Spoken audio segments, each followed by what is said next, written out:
सबों को जय यीशु यीशु साहब, प्रेज द लॉर्ड। प्रार्थना परिवार फिर से आज की सुंदर समय में इस प्रार्थना सभा में आप सबों का प्रभु यीशु मसीह के जीवित और सामर्थी नाम से हमारी अगुआ सिस्टर एस्थर, प्रभु के दास भाई राज और हम सभी प्रार्थना परिवार के भाई बहन मिलकर आप सबों का हार्दिक स्वागत करते हैं। आशा है कि आप सबों पर ईश्वर की अनुग्रह, ईश्वर कृपा बनी हुई है। आप निरंतर हमारे संग साथ मिलके इस संगति में सम्मिलित होते हैं और हम सभी जीवित परमेश्वर की स्तुति, उसकी आराधना करते हैं, उसके वचनों पर मनन करते हैं। तो प्रभु ने आज हमें फिर से एक साथ मिलाया है, एक साथ जोड़ा है। तो आप सभी जहाँ कहीं भी हैं जो हर दिन हमारे संग ऑनलाइन यूट्यूब के माध्यम से जुड़ते हैं और इस आराधना भवन में भी आते हैं, तो आइए हम फिर से एक मन हो जाते हैं और उस ईश्वर के निकट बड़े ही विश्वास के साथ आते हैं। जो भी आज हम प्रार्थना निवेदन लेकर आए हैं, जिस विश्वास के साथ आए हैं, आज हम उसे समर्पित करें, उसकी स्तुति करें, उसका धन्यवाद करें। तो आज की इस आराधना प्रार्थना में मैं हूँ भाई भूषण, साथ में है मेरे जीवन संगी बहन अंजना, साथ में है बहन सोनम और बहन फूलमणि। आज की इस आराधना प्रार्थना में आरंभिक प्रार्थना करेंगी बहन सोनम, आराधना में अगुवाई बहन सोनम और मैं करूँगा। वचन मैं पढ़ूँगा और वचनों की उद्घोषणा और अंतिम विशेष आशीष की प्रार्थना होगी प्रभु के दास भाई राज के द्वारा। तो आप सभी जो ऑनलाइन यूट्यूब में हमारे संग हर दिन जुड़ते हैं, आज भी हमेशा की तरह अंत तक हमारे साथ बने रहे और प्रभु जो आशीष हमें देना चाहते हैं, जो बातें आज हमें सिखलाना चाहते हैं, उन हर एक बातों को आज हम फिर से ग्रहण करने वाले हो पाए। तो हम प्रार्थना में आगे बढ़ें।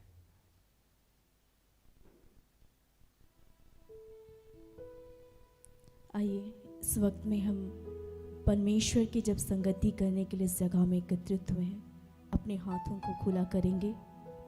हो सके तो आप अपने स्थानों में खड़े हो जाएं और पूरे मन से, पूरे हृदय से इस वक्त का नियंत्रण प्रभु के हाथों में समर्पित करें। हम आत्मा और सच्चाई से परमेश्वर की स्तुति करें। ऐसे मन को प्रभु हमारे हृदय को, हमारे मन को तैयार करें। और जब आज का दिन प्रभु ने हमें दिया है, इस दिन को समर्पित करें। इस दिन में हर एक कार्य को, आज के दिन के हर एक कार्य को प्रभु को अर्पित करें। प्रभु हमें क्या सिखलाना चाहते हैं, क्या हमें समझाना चाहते हैं, हम उन्हें समझने का प्रयास करें और पवित्र आत्मा को मांगे। आइए इस वक्त में हम प्रभु से प्रार्थना करेंगे।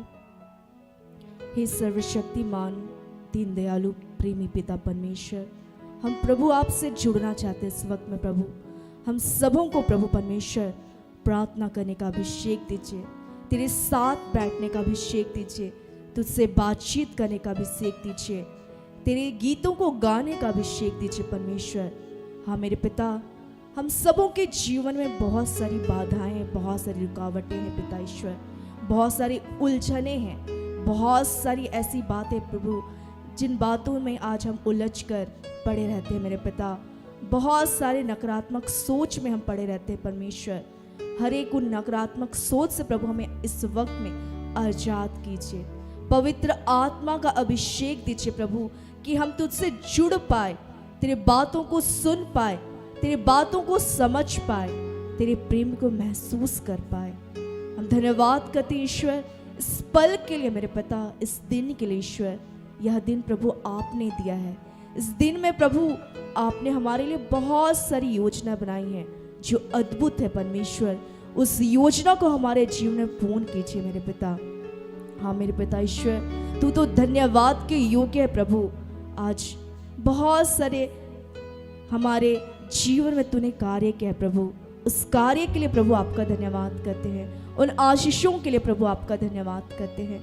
हम सबों ने प्रभु परमेश्वर आपके विरुद्ध जो भी पाप किए हैं, बोली, वचन, चाल चलन, अपने व्यवहार से परमेश्वर, उन हर एक बातों के लिए ईश्वर हम आपसे क्षमा चाहते हैं। आज हम तेरे चरणों में आए हैं परमेश्वर, हमें अपने योग्य बनाइए प्रभु, हमें शुद्ध कीजिए, हमें पवित्र कीजिए परमेश्वर, हमें अपने जैसा बनाइए, अपने स्वभाव को दीजिए परमेश्वर। हाँ मेरे पिता, इस वक्त में प्रभु परमेश्वर हमें स्वतंत्र कीजिए। हाँ मेरे पिता परमेश्वर, तूने कहा है यदि पुत्र तुम्हें स्वतंत्र करेगा तो तुम सचमुच स्वतंत्र हो जाओगे। इस पर में मेरे पिता हम सबों को मेरे पिता ईश्वर तूने छुटकारा दिया है, आपका धन्यवाद करते हैं। सचमुच प्रभु आज के दिन में प्रभु परमेश्वर तूने अपने नाम के निमित्त मेरे पिता हम सबों को एक सुंदर संगति को दिया है मेरे पिता, आपका धन्यवाद करते हैं। हम सबों के जीवन से प्रभु तू अपनी महिमा ले रहा है पिता, आपका धन्यवाद करते हैं। हाँ मेरे पिता परमेश्वर हम तेरे आंगन में आए हैं प्रभु, तेरी सीढ़ी में बैठे हैं मेरे पिता परमेश्वर। हाँ मेरे पिता तेरे चरणों में बैठकर परमेश्वर आज हम तेरी स्तुति करना चाहते हैं। हम सबों के कंठों को खोल पिता, ताकि हम तेरी स्तुति के योग्य बन जाए मेरे पिता ईश्वर। हम तेरे साथ बैठकर मेरे पिता परमेश्वर तेरे गीतों को गाकर मेरे पिता स्वर्ग में मेरे पिता परमेश्वर हालेलुया का हुल्लड़ गाने पाए मेरे पिता। हम धन्यवाद करते पिता ईश्वर फिर से पिता इस सुंदर समय के लिए, इस सुंदर संगति के लिए ईश्वर आपका धन्यवाद करते हैं। हे पवित्र आत्मा ईश्वर आज के हर एक आराधना प्रार्थना वचन की उद्घोषणा को तेरे हाथों समर्पित करते हैं मेरे पिता परमेश्वर। हर एक वाद्य यंत्र को तेरे हाथों समर्पित करते हैं जो इस वक्त में प्रभु हमें जिस भी स्थान से सुन रहे हैं या इस जगह में आए हैं मेरे पिता ईश्वर, उन सबों को तू स्पर्श करना मेरे पिता, अपनी आत्मा से भरना। और आज के दिन में प्रभु हम सबों को फिर से एक नया और ताजा अभिषेक देना, एक नया आशीष देना मेरे पिता परमेश्वर। हम आपका धन्यवाद करते हैं। सचमुच प्रभु तूने हम सबों के लिए एक सुंदर रास्ता तैयार किया है, उस रास्ते में हमें ले चल मेरे पिता ईश्वर। इस कृपा के लिए आपका धन्यवाद करते हैं और सारा आदर प्रभु आपको या देते हैं या प्रार्थना यीशु मसीह के नाम से मांगते हैं। इन्हें सुनिए और स्वर्ग के राज में आनंद से ग्रहण कर दीजिए। आमीन। अपनी आंखों को बंद ही रखेंगे और इस गीत के माध्यम से हम परमेश्वर की स्तुति करेंगे।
शिक्षाओं से दूर हो जाते परमेश्वर। हम आज के दिन में प्रभु तेरे प्रेम को मांगते परमेश्वर कि हम सबों को प्रभु तेरे प्रेम से भर दीजिए मेरे पिता, ताकि प्रभु हम फिर से परमेश्वर तेरे साथ चलने पाए, तेरे साथ उठने पाए, तेरे साथ बैठने पाए। प्रभु आज हम अपनी गलतियों के लिए क्षमा मांगे इस वक्त में प्रभु से कहे, प्रभु हम जन्म से लेकर अब तक जो भी पाप किए हैं हमें माफ कर दीजिए।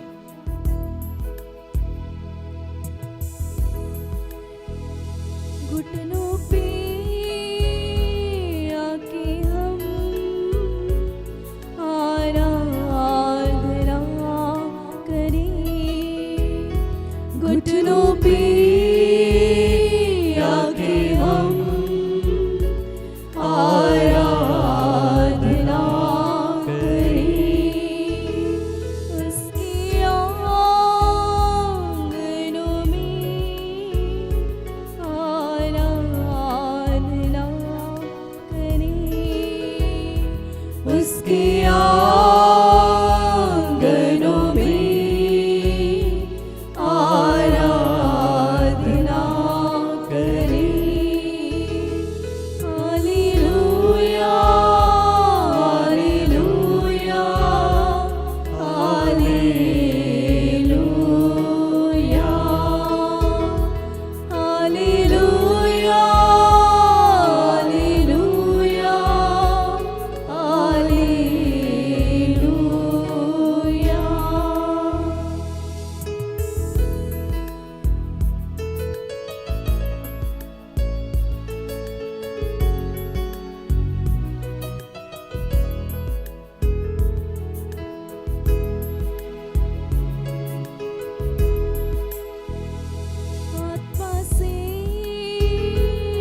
चरणों में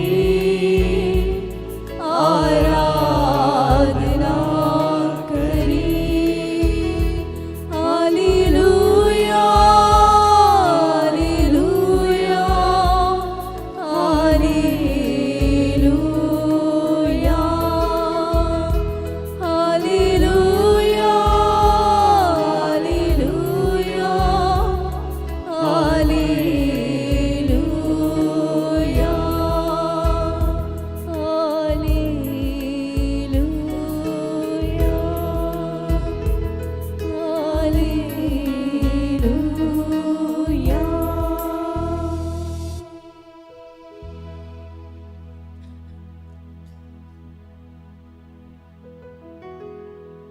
सचमुच में प्रभु की अद्भुत अनुग्रह है हम पर कि आज हम उसके निकट आ पाते हैं। प्रभु ने जैसे कहा कि जब तक पिता आकर्षित ना करे कोई पुत्र के पास नहीं आ सकता। निश्चय ही प्रभु ने आज हमें अपने पास बुलाया है, अपने निकट बुलाया है, तो हम पूर्णतः अपने आप को उसे समर्पित करते हुए उसकी स्तुति, उसकी महिमा, उसकी आराधना करें। आए हम और भी प्रभु की वचन गाते हैं।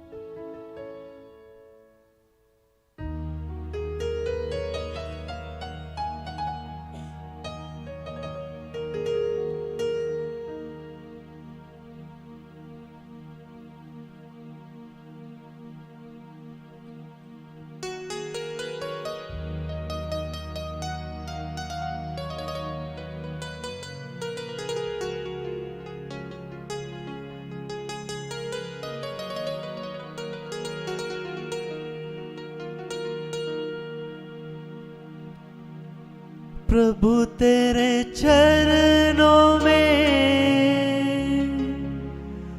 मैं आया हूँ,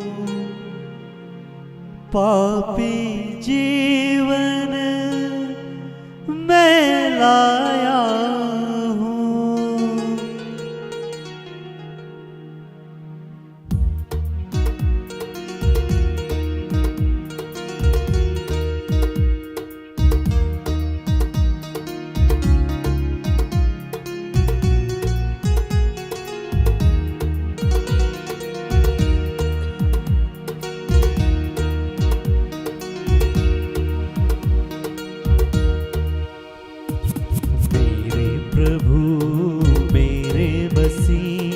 करता हूँ मैं वंदना, मेरे प्रभु मेरे मसीह करता हूँ मैं वंदना।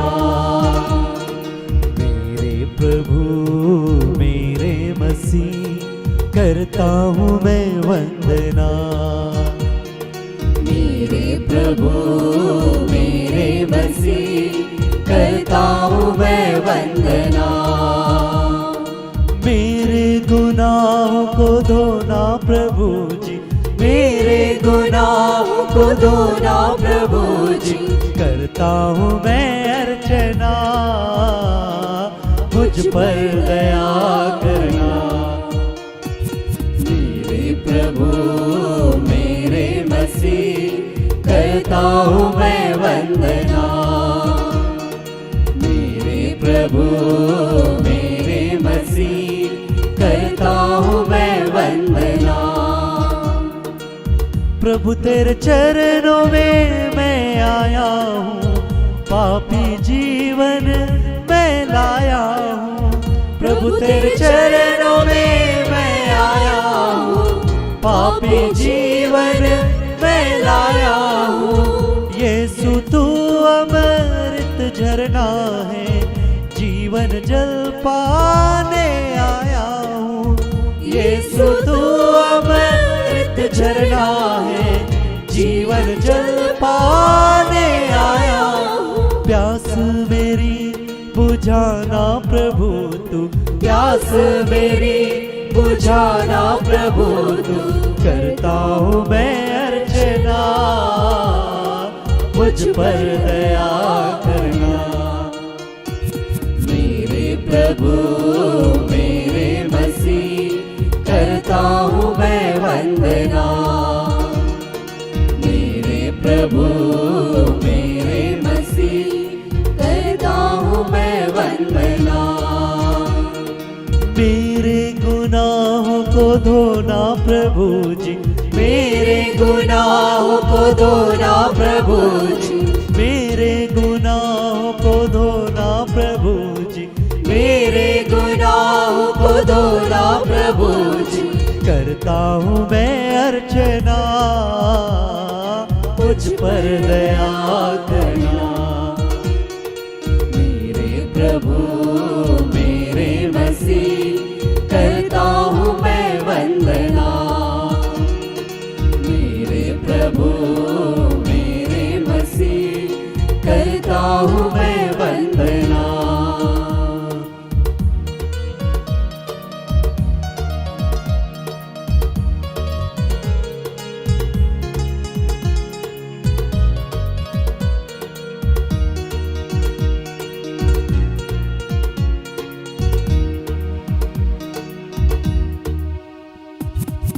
प्रभु तेरे प्रेम का मैं भूखा हूँ, प्रेम को मैं पाने आया हूँ। प्रभु तेरे प्रेम का मैं भूखा हूँ, प्रेम को मैं पाने आया हूँ। यीशु तू जीवन की रोटी है, भूख मिटाने मैं आया हूँ। यीशु तू जीवन की रोटी है, भूख मिटाने मैं आया हूँ। जीवन रोटी देना प्रभु जी, जीवन रोटी देना प्रभु जी। करता हूँ मैं प्रार्थना, मुझ पर दया करना। मेरे प्रभु मेरे मसीह, करता हूँ मैं वंदना।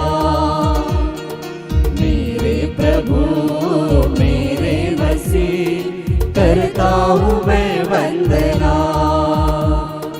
मेरे गुनाहों को धोना प्रभु जी, मेरे गुनाहों को धोना प्रभु जी, मेरे गुनाहों को धोना प्रभु जी, मेरे गुनाहों को धोना प्रभु जी। करता हूँ मैं अर्चना, मुझ पर दया करना।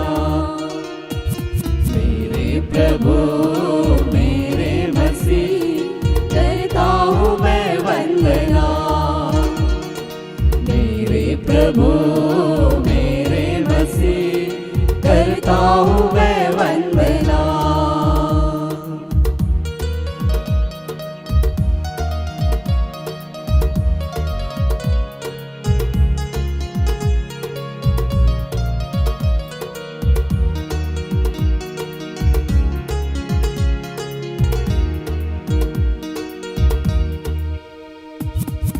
प्रभु अंधियारे में भटक रहा हूँ, उजियारा पाने आया हूँ। प्रभु अंधियारे में भटक रहा हूँ, उजियारा पाने आया हूँ। यीशु तू है जग की ज्योति, जीवन ज्योति पाने आया हूँ। यीशु तू है जग की ज्योति, जीवन ज्योति पाने आया हूँ। अपना प्रकाश मुझे देना प्रभु तू, अपना प्रकाश मुझे देना प्रभु तू। करता हूँ मैं अर्चना, मुझ पर दया करना।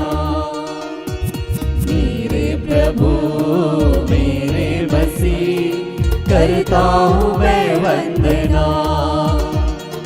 मेरे प्रभु मेरे मसीह, करता हूँ मैं वंदना।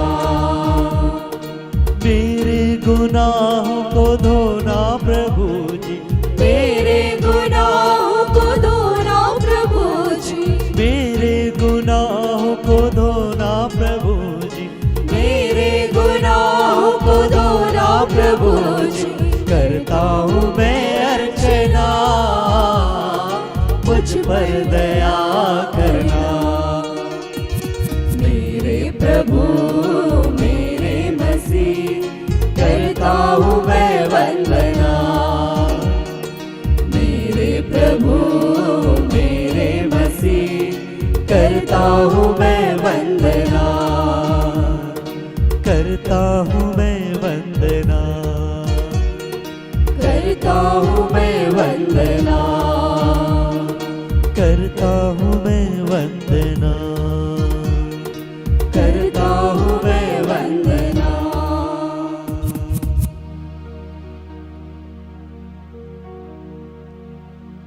धन्यवाद पिता, धन्यवाद प्रभु यीशु, धन्यवाद पवित्र आत्मा।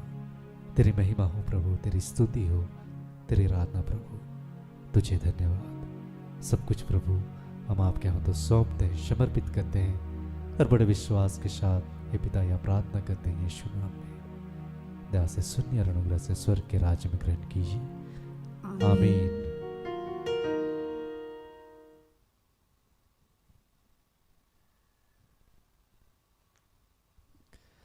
हम आज के लिए ठहराए गए वचन को सुनेंगे, जिसे प्रभु ने अपनी बेटी, अपनी दासी हमारी अगुआ सिस्टर एस्तर के माध्यम से दिया है, जिसे हम पाते हैं भजन संहिता, जिसे स्तोत्र ग्रंथ भी कहते हैं, अध्याय 125 वचन संख्या 1 और 2, जिससे वचन ऐसा कहता है, जो प्रभु पर भरोसा रखते हैं वे सियोन पर्वत के सदृश्य है, जो अटल है और सदा बना रहता है।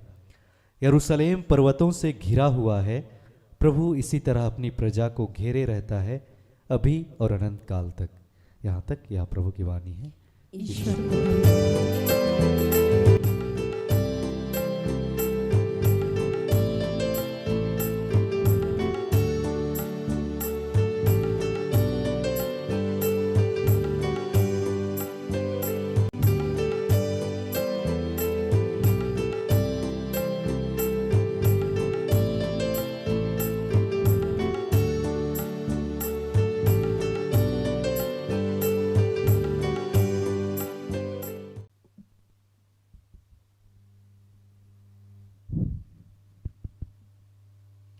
सबको जय यीशु। यीशु सहाय। आइए हम प्रार्थना करें।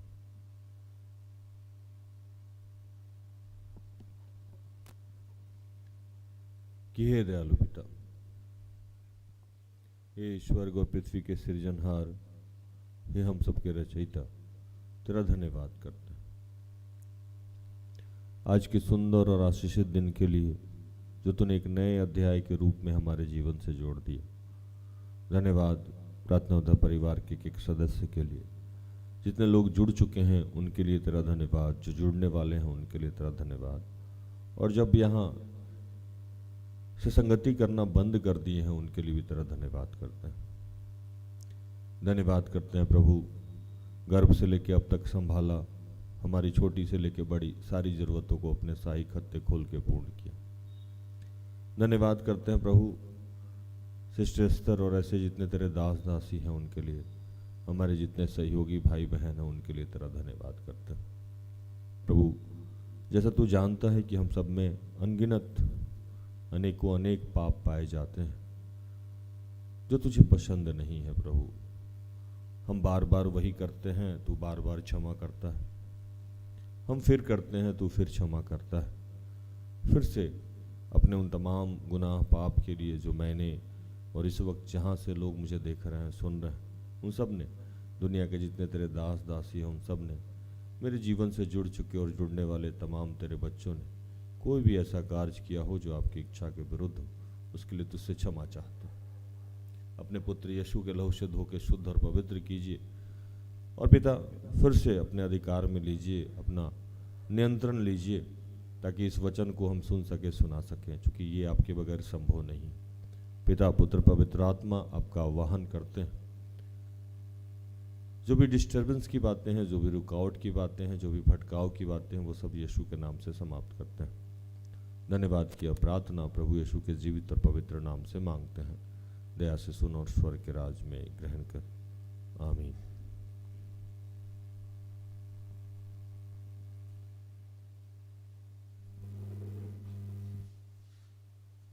क्या आवाज है?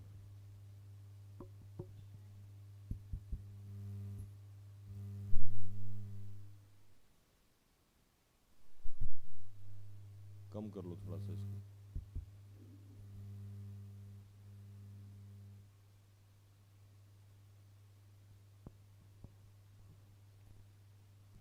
हालेलुया।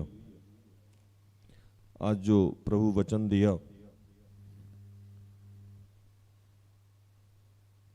वो हमें मिलता है भजन संहिता स्तोत्र ग्रंथ 125 का 1 और 2।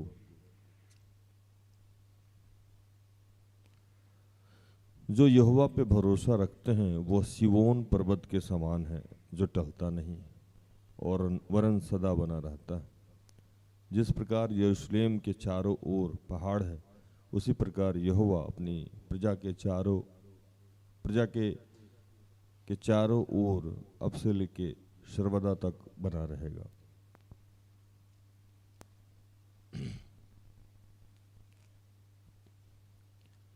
देखिए,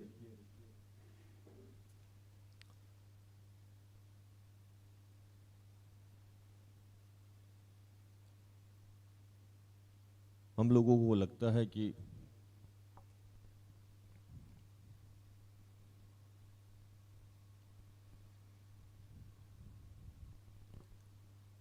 प्रभु हमारा ध्यान नहीं रखता, प्रभु हमारा ख्याल नहीं रखता है। और मुझे लगता है कि ये दुनिया का सबसे बड़ा झूठ है।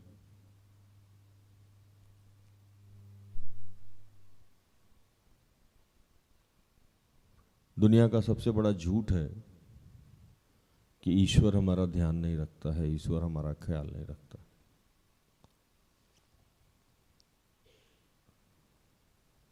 बाइबल की बातें तो हम लोग रोज ही करते हैं। अगर बाइबल से अलग होके भी आप सोचे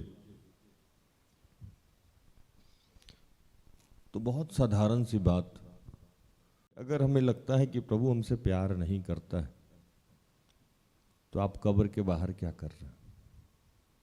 आप तो अंदर चले जाते ना। मैं हमेशा एक बात कहता हूं कि जिस दिन ईश्वर छोड़ता है उस दिन सबसे जो आपका प्यारा आदमी रहेगा वो सबसे पहले आपके लिए बॉक्स बनवाएगा। जो आपका निकटतम है, जो आपका पति है, पत्नी है, जो आपकी प्यारी बेटी है, बेटा है। मेरी बेटी तो एक स्टेशन ज़्यादा ही है। वो हमेशा सोचती रहती है मरने के बाद इनके कौन से फोटो पे कौन सा हार चढ़ाया जाएगा ताकि सुंदर दिखे। अभी मरा ही नहीं मैं। कभी किसी सेवक को या बड़े आदमी का प्रोसेशन देख लेती है मरने के बाद तो बोलती है कि पापा आपके मरने के बाद भी ऐसा ही जुलूस निकालेंगे। हम कि बेटा मर तो लेने दो, है ना। तो उसके इकलौती है बेचारी, तो उसके पास एक काम है तो सोचती हो कि ये भी तो मुझे ही करना है। तो हम लोग जैसे भविष्य की योजना बनाते हैं, वो भी बैठे बैठे भविष्य की योजना बनाती है कि ये मरेंगे तो कैसे डेकोरेट किया जाएगा, कौन सा फूल आएगा। मैंने कहा थोड़ा मर लेने दो हमको, है ना। तो पहला जो हमारे जीवन में भ्रम है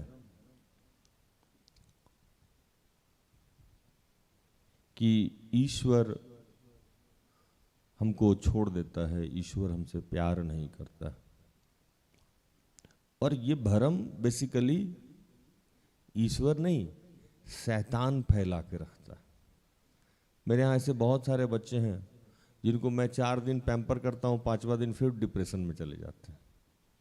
उनसे पूछिएगा क्या है, तो मेरा तो कोई है ही नहीं, मेरा तो कोई अपना नहीं है, मुझे कोई चाहने वाला नहीं है, मुझे कोई देखने वाला नहीं। जिंदगी में अगर समस्या नहीं आए तो जीने का मजा नहीं आएगा।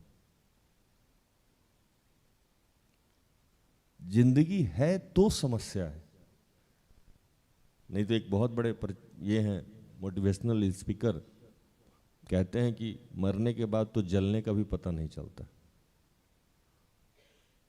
आप जिंदा हैं तो एहसास है दुख का, तकलीफ का, समस्याओं का। ये एहसास बताता है कि आप जिंदा हैं, हाँ या नहीं। नहीं तो मरने के बाद तो जलने का भी एहसास नहीं होता। होगा नहीं होगा। अब आप कह रहे हैं कि हम जब जिंदा हैं तो हमें तकलीफ नहीं हो, हमें समस्या नहीं हो। अगर इंसान का फीलिंग डेड हो जाए, जैसे आपको भूख लगने का एहसास नहीं हो, खाने का कोई मजा है नहीं। जैसे सप्ताह भर बिछड़ने के बाद जब कोई आदमी अपनी पत्नी से शनिवार को मिलता होगा, तो वो जब बिछड़न नहीं होगा, जब जुदाई नहीं होगा, तो मिलने का क्या एहसास है ना। नाम तो हम नहीं लेंगे, समझ ही गए होंगे आप लोग। कोई आदमी महीना भर पत्नी से अलग रहा, फिर वो मिला, है ना। तो वो जब देखिए, दुनिया में जितनी चीजें बनाई गई है उसका अपना अस्तित्व है, और हम लोग चाहते क्या है कि उस अस्तित्व को समाप्त कर देना। बहुत जोर से भूख लगी हो, बहुत जोर से एकदम इत्मीनान वाली भूख लगी हो, और सामने आपको नमक और रोटी मिला, देखिएगा कितना मीठा लगेगा। वो लगेगा कि मतलब इसमें ना मन्ना डाला हुआ है या नहीं, ठीक है। 7 दिन के बाद अपने बीबी से मिलने का तो वो अलग मजा है, या बेटी से मिलने का, या पत्नी से मिलने का, या माँ बाप से मिलने का। ये जुदाई जो है इस बात का एहसास दिलाती है कि आप उससे प्रेम करते हैं। अगर आप जुदा ना हो तो प्रेम का एहसास नहीं होगा। अगर एहसास हो रहा है तो आप कह रहे हैं मेरे ही साथ ऐसा क्यों होता है, हम ही जुदा क्यों हैं, हमें मेरा ही नौकरी बाहर क्यों लग गया, है ना, हम ही अलग क्यों हैं, मेरे ही जीवन में दुख क्यों है, मेरे ही जीवन में विपत्ति क्यों है, मेरे ही जीवन में समस्या क्यों है। पूरे पृथ्वी पे कोई भी व्यक्ति जो जीवन रूप में आया है, जिसका कोई अस्तित्व है, उसको कष्ट ना हो, ये हो ही नहीं सकता। अगर उस इंसान को ईश्वर ने अपने हाथों से रचा है तो भी उसको कष्ट होगा। आदम को किसने बनाया था? अपने हाथ से बनाया ना। लिखता है कि अपने हाथ से, अपने स्वरूप से बनाया और अपनी श्वास को उसमें फूका। आदम कष्ट में नहीं था? था ना। इससे बड़ा कष्ट क्या हो गया, उसको घर से निकाल दिया गया। मतलब अदन वाटिका उसका घर था, उससे उसको निकाल दिया गया, है ना। तो पहले जितने लोगों के जीवन में उसको लगता है कि उसको दुख है, तो उसको ईश्वर को धन्यवाद देना चाहिए कि ये दुख का एहसास ही ये तय करता है कि हम जीवित हैं। हालेलुया। जीवित हैं, ये एहसास आपके दुख का, विपत्ति का एहसास बताता है कि आप जीवित हैं, मरे नहीं हैं आप। मैं एक चीज बताऊं आपको, जब आपके शरीर पे वाइट स्पॉट होने लगेगा, उजला दाग दाग दाग होने लगेगा, तो डॉक्टर के पास जब सबसे पहले जाइएगा तो वहाँ वो चींटी काटता है। क्या करता है? कभी इस बात को समझे? क्या करता है वो? चींटी काटना समझते हैं ना। वहाँ चुभाता है और चुभा के देखेगा और पूछेगा दर्द हो रहा है? तो जब आप बोलिएगा कि दर्द हो रहा है तो डॉक्टर बोला कुछ नहीं है, ठीक हो जाएगा। और जैसे आप बोलिएगा कि दर्द नहीं हो रहा है, डॉक्टर बोलेगा समस्या है। और समस्या में कौन सा समस्या बोलेगा आपको अगर बताएं तो आपका जमीन खिसक जाएगा। मतलब आपको कोढ़ होना शुरू हो रहा है ना। आपको एक याद होगा कि कोरोना में पूछता था लोग, महक आ रहा है? थोड़ा सा आ रहा है, थोड़ा भी नहीं आ रहा है। भैया गए आप, आपका सिस्टम खराब हो गया। महक आना बंद हो गया तो क्या होता था हम लोग को? कोरोना। ये एहसास कराता था कोरोना, महक ये एहसास कराता था कि सब ठीक है। उसके बाद डॉक्टर दूसरा क्या पूछता था? स्वाद मिल रहा है कुछ चीज का? नहीं डॉक्टर साहब, आजकल तो तीखा मीठा मीठा सब एक ही सामान लगता है। सब चीज का ना फीलिंग ही खत्म हो गया। मीठा खिला दीजिए तब एक ही जैसा, तीखा खिलाइए तब भी एक ही जैसा, नमकीन खिलाइए तब भी एक ही जैसा। डॉक्टर बोला भाई तू गया, कोरोना हो गया तुमको, है ना। अब देखिए कि जो चीज जितना बनाया गया, मतलब तीखा लगना जुबान पे, ये इंडिकेट कर रहा है कि आप सही सलामत है ना। नमकीन लगना ये इंडिकेट कर रहा है कि आप सही सलामत है। मीठे का स्वाद मिलना ये इंडिकेट कर रहा है कि आपका बॉडी का सारा फंक्शन ठीक पर। आप एक चीज और बताएं हम आपको, ऑपरेशन होता है तो ऑपरेशन होने के बाद डॉक्टर कहता है पोटी हुआ, विंड पास हुआ, है ना। अगर नहीं हुआ तो डॉक्टर टेंशन में। किस बात से टेंशन में? तो इसका मतलब ऑपरेशन सक्सेस अभी तक नहीं हुआ। आपके बॉडी में जितने हरकत हो रहे हैं वो होना अनिवार्य है, और उससे आपके जीवित होने का प्रमाण है। वो ये प्रमाण दिलाता है कि आप सुरक्षित हैं। आप किसी आदमी को आंसू नहीं निकले,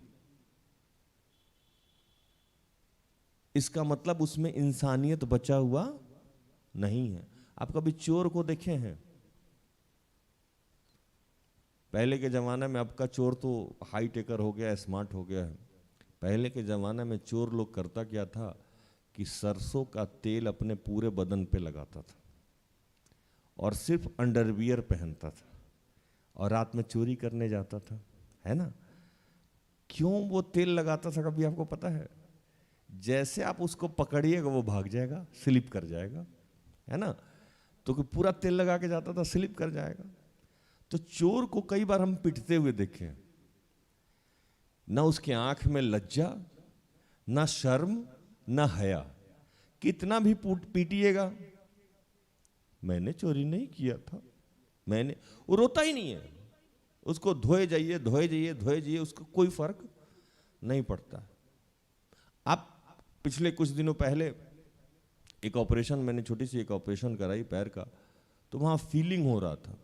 मतलब एक मांस थोड़ा सा पैर के किसी उंगली में बढ़ा हुआ था। यहाँ का लोग उसको मछली आंख बोलता है, लेकिन डॉक्टर इसको मछली आंख नहीं बोल रहा। तो उसको काटा गया। कटने का एहसास बता रहा था कि हम ठीक ठाक हैं। अभी समस्या क्या है? इतनी सारी बातें मैंने आपसे क्यों करी?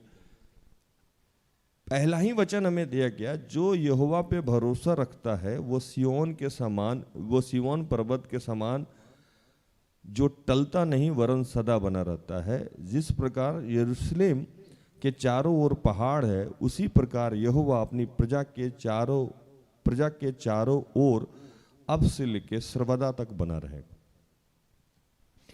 ईश्वर आपके चारों तरफ है, आपकी सुरक्षा दे रहा है। लेकिन ईश्वर की असुरक्षा को डिफाइन आप कैसे कर रहे हैं?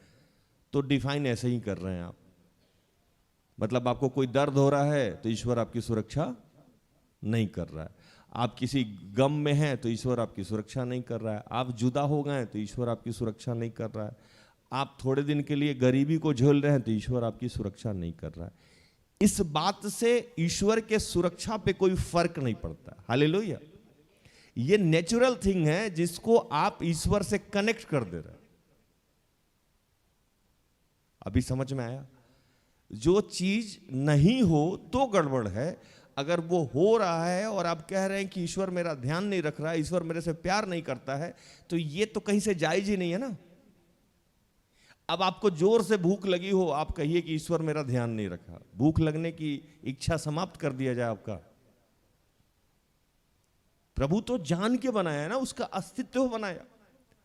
जैसे आप कहिए कि हमेशा 24 घंटा दिन रहे, आपका सर्वाइवल होगा? चांद पे क्या होता है? पढ़ने वाले बच्चे, चांद पे कैसे होता है?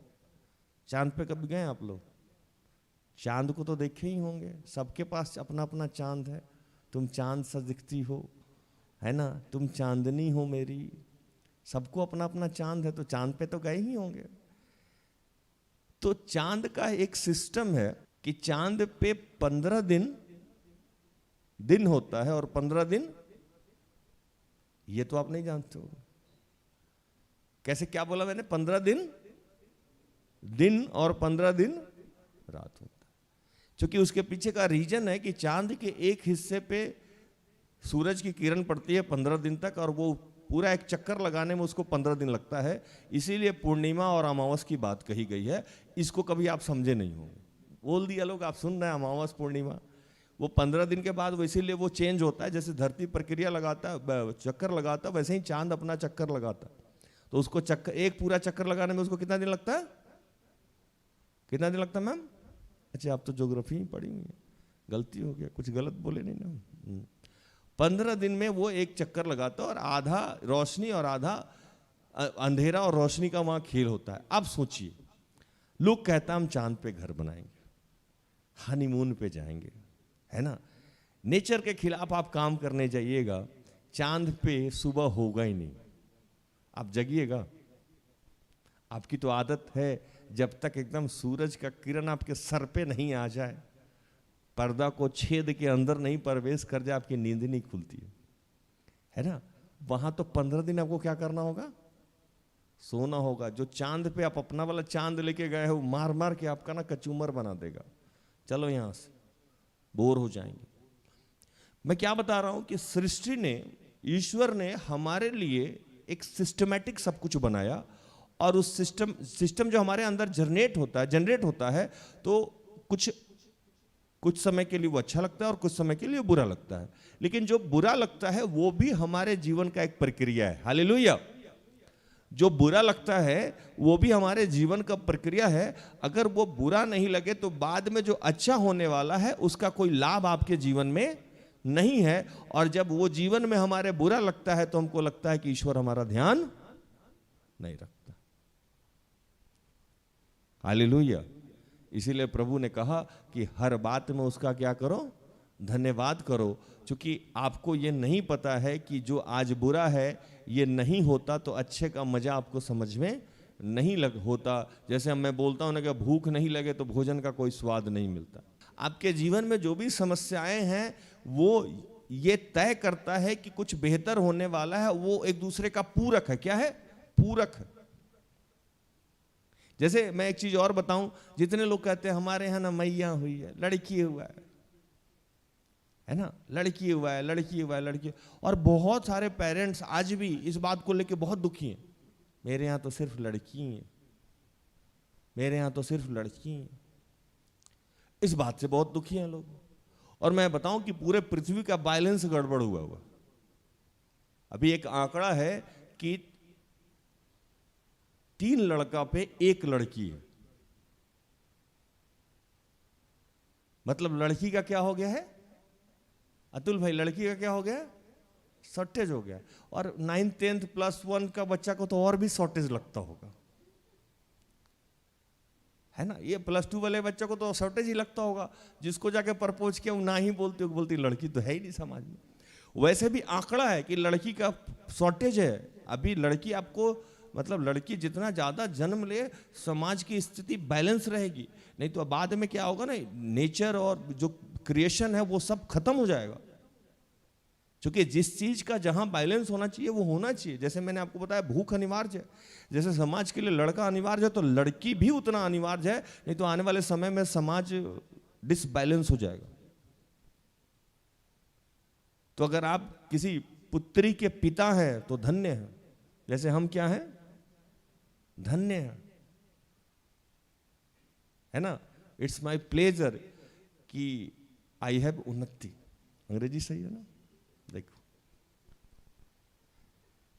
अभी ये बैलेंस है। तो प्रभु ने जो जीवन में जो भी बनाया वो बैलेंस के बनाया। अब समझिए इस बात को कि आपके जीवन में जो भी हो रहा है, भूख लग रही है तो बैलेंस है, गरीबी है तो बैलेंस है, समस्या है तो बैलेंस है, कुछ और है तो बैलेंस है, कुछ और है तो बैलेंस है। तो ये बैलेंस जो है आपके लिए एक समस्या नहीं है। यहां से हम वचन शुरुआत करें। समझ में आ रहा आप लोग को? आपके जीवन में जो भी हो रहा है, इवन मैंने लड़की को भी आज इन्वॉल्व किया, क्योंकि बहुत सारे पेरेंट्स को लगता है कि मेरे पास सिर्फ लड़की है। आपको ये कहना चाहिए तुम्हारे पास लड़का है ना, तुम देखो कैसे हो, तुम्हारे पास सिर्फ लड़का ही है। समाज में ऐसे बोलने का आदत हो लोगों को होना चाहिए, तुम्हारे पास लड़की नहीं है। जब ऐसा कोई पेरेंट्स खड़ा होके बोलेगा ना उसको, जा तुम्हारे पास लड़की नहीं है, सेम सेम, छी छी छी, इस टाइप का तो समाज में बदलाव आएगा, जो उल्टा हो जाना चाहिए। अरे भैया अभी भारतवर्ष डिसबैलेंस हो गया है, लड़की ही नहीं है और तुम कह रहे हो तुम्हारे पास लड़की नहीं है, कैसे हो यार। इस टाइप के समाज में पेरेंट्स को बोलना चाहिए। तो हम उल्टा बोलते हैं, जा मेरे पास सिर्फ लड़की है। तो चूंकि सृष्टि में जो भी चीज प्रभु ने डाल रखा है, अच्छा आपको क्या लगता था कि ईश्वर पागल है, अनप्लान्ड काम किए हुआ है। जो थोड़ा सा पढ़ा लिखा लोग है वो अपना नक्शा पहले तैयार करता है, नौकरी लेने पहले हम बायोडाटा तैयार करते हैं, शादी करने के पहले लंबाई चौड़ाई ऊंचाई गोराई सब देखते हैं। यहाँ तक कि हम देखें अपने समाज में कि लड़की लोग को दिखाने के समय ना कपड़ा उठा उठा के देखता है, चला चला के देखता है, घुटना तक कपड़ा उठा लेगा, चला के देखेगा, दुपट्टा ऐसे हटा के देखे, हाथ देखेगा, पैर देखेगा, कहीं पोलियो पेशेंट तो नहीं है ना। गाड़ी लेने के समय में 4 दिन ट्रायल लेगा, 5 दिन ट्रायल लेगा, उस कंपनी में जाएगा, उस कंपनी में जाएगा, उस कंपनी में जाएगा, एवरेज मिलाएगा, गूगल पे उसको वेरीफाई करेगा, सर्वे करेगा, फिर पढ़ेगा। इन लोन लेना है तो 15 जगह बैंक में जाएगा, उसका रेट ऑफ इंटरेस्ट कम है कि उसका ज़्यादा है। आप जब इंसान हैं, जो जितने बड़े बेवकूफ़ होते हैं, इंसान सबसे बड़े बेवकूफ़ प्राणी है, लेकिन आप अपने आप को इतना बुद्धिमान समझ रहे हैं, जो आप छोटा सा काम कर रहे हैं 2 लाख 4 लाख 10 लाख का, या शादी कर रहे हैं तो इतना सारा वेरीफाई कर रहे हैं और उसको और नीचे लाते हैं। एक सूट खरीदने हम लोग जाते हैं 500 रुपया का, या कपड़ा या शर्ट, 15 को दुकान घूम जाएंगे, पहन के देखेंगे, कभी पेट पे पकड़ता है, कभी चेस्ट पे पकड़ रहा है, कभी शोल्डर पे पकड़ रहा है, कभी कलर सूट नहीं कर रहा है, जैसे लग रहा है कि ये दुनिया का आखिरी शर्ट या सूट है, इसके बाद तो हम नया लेंगे ही नहीं। पूरा दिन हम उसमें खरीदने में लगा देते हैं। तो जब आप एक छोटा सा कपड़ा खरीद रहे हैं या बनवा रहे हैं तो इतना बुद्धि लगा रहे हैं कि आपसे गलती ना हो। तो सृष्टि का रचयिता पृथ्वी पे कोई भी काम किया तो वो गलत किया, वो तो जानता होगा ना कब क्या क्या होने वाला है। इवन जो बाइबल जो लोग पढ़ने वाला है वो अगर इस बात को कहता है, बाइबल में उत्पत्ति से लेकर प्रकाशित ग्रंथ तक ये बताता है कि पृथ्वी का निर्माण कब हुआ है और अंत कब होगा, हाँ या नहीं। बाइबल ये बताती है कि यीशु का जन्म कब होगा और उनकी मृत्यु कैसे होगी, कहां होगी, क्या होगा। बाइबल में पहले ही से पता था कि इस्राएल में युद्ध होगा, विनाश होगा, ये होगा वो होगा। ये सारी बातें जब आप बाइबल को पढ़िएगा तो यरूशलेम के बारे में लिखा हुआ है, उसके बारे में लिखा हुआ, सब कुछ लिखा हुआ है। फिर भी आपके जीवन में अगर कुछ होता है तो सबसे पहले आपका क्वेश्चन मार्क होता है कि ईश्वर हमसे प्यार नहीं करता है, ईश्वर हमारा ख्याल नहीं रखता है। ईश्वर आपका ख्याल रखता है और आपसे प्यार भी करता है और आपकी सुरक्षा भी करता है। जिस प्रकार यरूशलेम के चारों ओर पहाड़ है, उसी प्रकार यहोवा अपनी प्रजा के चारों ओर अब से लेकर सर्वदा तक बना रहेगा। ईश्वर हर वक्त हर समय आपकी सुरक्षा करता है। हम सुबह से लेकर शाम तक बाहर रहते हैं और जब मैं गाड़ी पार्क कर रहा था तो मैंने प्रभु को कहा कि ये बगैर आपके संभव नहीं है कि मैं 400 किलोमीटर ड्राइव करके सुबह 4 बजे निकला हूँ, 4:30 बजे निकला हूँ, रात के 1 बजे घर इंटर कर रहा हूँ। ये बिना आपके संभव ही नहीं है कि कोई आदमी सुरक्षित अपने घर को पहुँच जाए। पहुँच सकता है? नहीं पहुँच सकता। मेरे चर्च के आगे, मतलब हम लोग का जो चर्च है, सामने जो चर्च है निर्मला चर्च, उसके इर्द गिर्द पे इतनी एक्सीडेंटें होती हैं कि आपको पता ही नहीं है सुबह कौन मर गया, शाम में कौन मर गया। कभी बस वाला, कभी ट्रक वाला, कभी कुछ उड़ा के चला जाता है। अगर ईश्वर आपकी सुरक्षा नहीं करता है, लिख के रख लो कि आप जो शाम में घर अपने नहीं पहुंच सकते हो। ईश्वर आपकी सुरक्षा नहीं करता है तो आप कोरोना में जिंदा कैसे रह गए। और जो मैं बार बार इस बात को कहता हूं कि ईश्वर अगर आपकी सुरक्षा नहीं करे तो आप गर्भ में ही मर जाओगे, गर्भ से बाहर ही नहीं आ सकते हो। हमारे यहाँ हजारों ऐसे रिक्वेस्ट हैं, 3 मंथ में बच्चा गिर गया, 4 मंथ में बच्चा समाप्त हो गया, 5 मंथ में बच्चा समाप्त हो गया, 6 मंथ में बच्चा समाप्त हो गया, 1 साल का बच्चा मर गया। आप तो फिर भी अच्छे खासे जवान दिख रहे हो, यंग हो, बुढ़ापा के अवस्था में जा रहे हो, तो सबसे बड़ी सुरक्षा है कि आप जीवित हो। आपको पता है कि पोलियो का प्रचलन चला, पर पोलियो के लिए हमारे यहाँ WHO डिपार्टमेंट ने को काम दिया गया, विश्व लेवल पे इसको काम दिया गया। अगर किसी बच्चे को बचपन में ही पोलियो हो जाए तो उसके जीवन में क्या समस्या आ सकती है, कभी आप इस बात को समझ के नहीं देखें, क्योंकि आपके घर में वो पेशेंट नहीं है। किसी घर में स्पेशल चाइल्ड है जो पैर से नहीं चल सकता है, हाथ से काम नहीं कर सकता है, या किसी का कमर काम नहीं करता है। मेरे यहाँ एक बच्ची है जो रोज जुड़ती है, निशा। हम लोग प्रार्थना करते हैं उसके लिए कि प्रभु इसको चंगाई दो। कभी वैसे बच्चों से आप मिल के देखिए, आपको लगेगा कि जीवन कितना कठिन है। आप कभी सोच के देखिए कि अगर आपका बच्चा हुआ और स्पेशल चाइल्ड है, वो हमारे यहाँ एक महिला आती हैं जिनका बच्चा बाय बर्थ स्पेशल चाइल्ड है, किसी का आंख नहीं है, कोई बोल नहीं पाता है, कोई सुन नहीं पाता है, कोई चल नहीं पाता है। आप तो सारा फंक्शन कर रहा है आपका, फिर भी आप ब्लेम कर रहे हैं कि ईश्वर हमारी सुरक्षा नहीं दे रहा। इससे बड़ी क्या सुरक्षा हो सकती है कि आपके शरीर के तमाम इंद्रियां काम कर रही है? ये सुरक्षा ही है ना, क्योंकि आपको इस बात का एहसास नहीं है। अभी इस बात को अगर आप समझेंगे तो और विश्वास आपका बढ़ने लगेगा। जो पहला वचन कहा गया कि जो यहोवा पे भरोसा रखता है वो सिय्योन पर्वत के समान है, जो टलता नहीं वरन सदा बना रहता है। आप जैसे विश्वास रख रहे हैं उसी के अनुसार आपके जीवन में प्रभु काम भी कर रहा है, और उसका प्रतिज्ञा जो है वो सत्य प्रतिज्ञा परमेश्वर है, वो उसका कमिटमेंट कभी फेल नहीं होता। इवन कि जैसे वो हमारे जीवन में प्रवेश करता है तो वो हमसे सिर्फ एक ही बात कहता है कि तुम्हें शांति मिले। क्या मिले? शांति मिले। और यीशु बार बार एक चीज पूछते रहे। अभी कभी पुराना वचन मेरा प्रचार सुने होंगे तो याद होगा। यीशु संध्या काल में उनको मारा गया, और मारने के बाद उनको कब्र में डाल दिया गया। कब्र में डालने के बाद सुबह भोर के ही समय में मरियम जाती है वहां। मरियम उनकी मां नहीं, मरियम जो एक महिला थी जो उनके द्वारा बचाई गई थी, है ना। और लिखता है बाइबल को जब आप पढ़ेंगे तो वो भोर जो अभी उजाला में तब्दील नहीं हुआ था।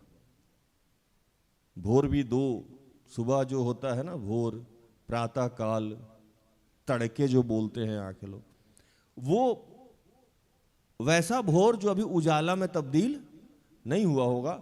उसके लिए आपको सुबह 3:30 बजे 4 बजे जगना होगा, तो पता लगेगा कि वैसा सुबह भी होता है जो अंधेरा में नहीं है। अब 29 से पूछेगा उसको क्या पता है? अच्छा, वो बोले पता है हमको। तो 3:30 4 बजे हो, सुबह तो हो ही गई है लेकिन उजाला नहीं हुआ है। तो उस सुबह सुबह, और एक और इंटरेस्टिंग बात बताएं, अब आगे चलते हैं। प्रचार समझ में आ रहा है आप लोगों को? वहां जब बाइबल आप अध्ययन कीजिएगा तो बाइबल में लिखता है कि सप्ताह का पहला दिन था। कौन सा दिन था? सप्ताह का पहला दिन कौन सा होता है? रविवार, सोमवार, मंगलवार, बुधवार, बृहस्पतिवार, शुक्रवार, शनिवार। सप्ताह का पहला दिन कौन सा है? रविवार। और हम लोग क्या मानते हैं सप्ताह का आखिरी दिन? शनिवार और रविवार हम लोग चिल डे मानते हैं, है ना। सप्ताह का इंड डे मानते हैं, रेस्ट करने वाला। वो रेस्ट करने वाला डे नहीं है, इसीलिए प्रार्थना योद्धा परिवार संडे को छुट्टी नहीं देता। वो रेस्ट डे नहीं है, वो फर्स्ट डे है। और फर्स्ट डे आपको बहुत एनर्जी से आना चाहिए, क्योंकि फर्स्ट डे आप जब एनर्जी से, आप सुने हैं कभी कभी लोग बोलता है 1 जनवरी को नहा लो नहीं तो साल भर नहीं नहाओगे, है ना। 1 जनवरी को आप जैसा करोगे वैसा साल भर होगा। तो वैसे ही हमारा हर वीक में 1 जनवरी होता है। वो कौन सा होता है? संडे। वो 1 जनवरी है। जिस एनर्जी के साथ आप खड़े होगे उसी एनर्जी के साथ पूरे सप्ताह भर काम करोगे। और इसीलिए प्रभु ने उस 1 जनवरी को रविवार को पहला दिन मांगा। रविवार को पहला दिन मांगा। बाइबल को जब मैं इधर अध्ययन करता हूं तो मुझे समझ में आया कि पहलौठा उसका है। किसका है? मतलब आप फर्स्ट डे ईश्वर के नाम से स्टार्ट करो, ताकि पूरा सप्ताह आपका क्या रहे? ईश्वर में रहे, आप आत्मिक रहो। हालेलुया। इसीलिए प्रभु ने जब पुनरुत्थान शुरू किया तो किस दिन को चुना? किस दिन पुनरुत्थान हुआ था उनका? सुन लीजिए, इतना कंफ्यूजन में है सब। ईस्टर कब होता है? संडे। इसीलिए उस दिन को सुना कि अब यहां से जीवन बदलने वाला, यहां से सब कुछ नया होने वाला है, तो पहले दिन को नया दिन बना दिया उन्होंने।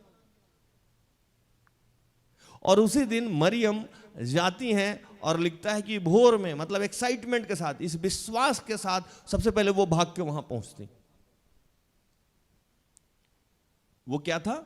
विश्वास था। और वहां वो पहुंचती हैं, जिस बात के लिए मैंने इस कहानी को जोड़ा, पवित्र आत्मा के सामर्थ्य, वहां वो पहुंचती हैं और यीशु को नहीं पाती हैं। यीशु थे वहां। माता मरियम जब पहुंचती हैं तो सबसे पहला जो सीन उन्होंने देखा कि पत्थर वहां है ही नहीं। मतलब जो दरवाजा बनाया गया था जिस पत्थर को जाल के, वो पत्थर दरवाजा खुला हुआ है और यीशु के कपड़े बिखरे पड़े हैं। मतलब सर जिससे बांधा गया था कहीं और, बाकी चीज कहीं और पाया गया, और वो अंदर प्रवेश की। और अंदर एक घटना घटी कि अगर आप विश्वास के साथ, आप भूख के साथ ईश्वर को ढूंढने जाते हैं, यीशु को ढूंढने जाते हैं, तो सबसे पहले आपके जीवन में एक शब्द आएगा, और वो शब्द बड़ा इंटरेस्टिंग था। भूषण भाई को तो पता ही होगा, है ना?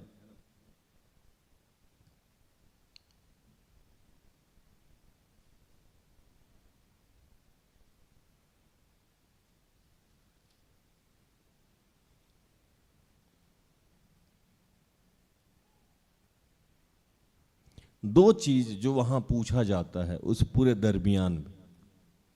पहला कि हे नारी तू क्यों रोती है, जिस पे मैंने एक दिन बहुत प्रचार भी किया था। हे नारी तू क्यों रोती है, हे नर तू क्यों रोता है। आज जितने लोग मुझे सुन रहे हैं, जहां से भी देख रहे हैं, उन सब से प्रभु पूछता है किस बात से दुखी हैं आप, किस बात से उदास हैं, किस बात से परेशान हैं, क्यों बार बार रोते हैं, है ना? जबकि मैंने आपसे कह रखा है कि मैं आपकी सुरक्षा दूंगा, और सुरक्षा ऐसा वैसा नहीं दूंगा, मैं आपकी सुरक्षा करूंगा जिस प्रकार यहोवा अपनी प्रजा के चारों ओर अब से लेकर सर्वदा तक बना रहेगा। जैसे मैंने यरूशलेम के चारों ओर पहाड़ को रखा है, यरूशलेम के चारों ओर जब यरूशलेम में जाइएगा तो वो बीच में वो शहर है और उसके चारों ओर क्या है? पहाड़ है। क्यों?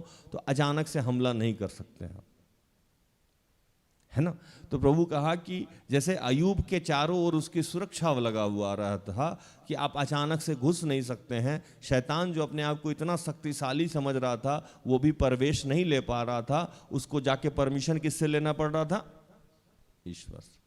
यहां यही सवाल मरियम से पूछ देते हैं। पहला कौन पूछा? स्वर्गदूत। जो स्वर्गदूत कब्र में मिला, वो स्वर्गदूत उससे पूछा कि हे नारी तू क्यों रोती, ऐसा क्या हो गया कि तू रो रही है?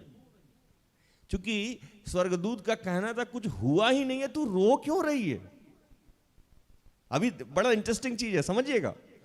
स्वर्गदूत बोला उससे, स्वर्गदूत मन में सोचा कुछ हुआ ही नहीं है, ये रो क्यों रही है? वो कंफ्यूजन में था कि रो क्यों रही है। आज ईश्वर भी कंफ्यूज है कि आप लोग उदास क्यों हैं, रो क्यों रहे हैं, परेशान क्यों हैं। अब स्वर्गदूत को तो पता था कि यीशु जीवित है, और मरियम ये मान बैठी थी कि यीशु मर गया है। हम ये मान बैठे हैं कि हमारा जीवन समाप्त हो गया है। हालेलुया। हम ये मान बैठे हैं कि हमारे जीवन की समस्या नहीं जाएगी, हम अकेला हैं, हम तना हैं, हमारा विवाह नहीं होगा, हमारी नौकरी नहीं होगी, हमारी समस्या नहीं जाएगी, हमारी गरीबी नहीं जाएगी, हमारी आर्थिक तंगी नहीं जाएगी। और यीशु बोल रहा है ये तो 4 दिन बाद, मतलब ये तो खत्म हो गया है, इसको दिख नहीं रहा है। तो वो तो ऐसे ही प्रिटेंड करेगा ना। जैसे मान लीजिए कि कोई बच्चा है, मान लीजिए रेनू है, रेनू के लिए हम 10 लाख रुपया रखे हुए हैं, है ना? और रेनू वहां से उदास है, आज चिप्स खाने का मन था, है ना? 4 दिन से चिप्स नहीं खाए हैं, चिप्स खाते। तो वो सोच रही है 10 रुपया के लिए, और वो मेरे पास आ रही है रोते हुए। हम पूछे हे नारी, हे रेनू तू क्यों रोती है? अब वो सोच रही है कि मेरे पास 10 रुपया नहीं है और मैं सोच रहा हूं कि मैं तो रेनू को 10 लाख देने वाला हूं। हालेलुया। मैं सोच रहा हूं कि मैं तो उसे 10 लाख देने वाला हूं और वो रो रही है कि मेरे पास 10 रुपया नहीं है। तो मैं कंफ्यूज हूं कि वो रो क्यों रही है, उसको तो ये सारा रुपया उसी का है ना।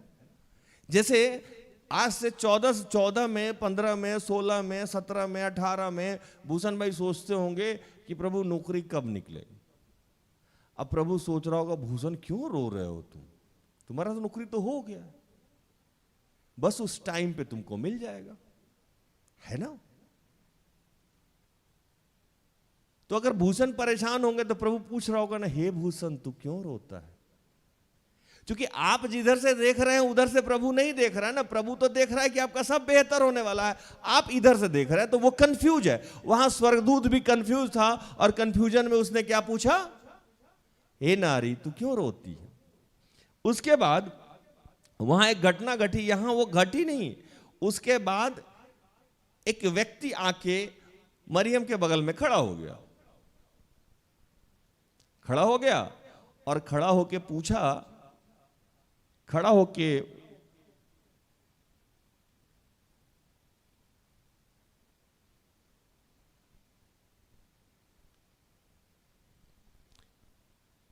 उससे पूछा कि हे नारी तू क्यों रोती है। और जो व्यक्ति खड़ा था कौन था, यीशु था। जो बगल में व्यक्ति खड़ा था वो यीशु था और उसने उसको क्या समझ लिया था, माली। क्या समझ लिया था, माली। उसको लगा कि ये फूल पौधा लगाने वाला आदमी है, ये माली होगा। हमारे जीवन के सारे समस्याओं का समाधान करने के लिए कई बार हमारे ही पास सारे लोग खड़े रहते हैं, लेकिन हम उसको अंडर एस्टिमेट करते रहते हैं। हालेलुया। हम उसको अंडर एस्टिमेट करते रहते हैं क्योंकि हमारे दिमाग में ये भ्रम बैठा हुआ है।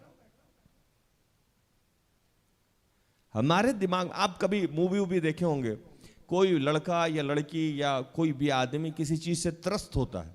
मान लो वो डर गया, डरा हुआ है। अब डरा हुआ है कोई आदमी, उसको जैसे क्या नाम है प्रोफेसर तुम्हारा, बबीता।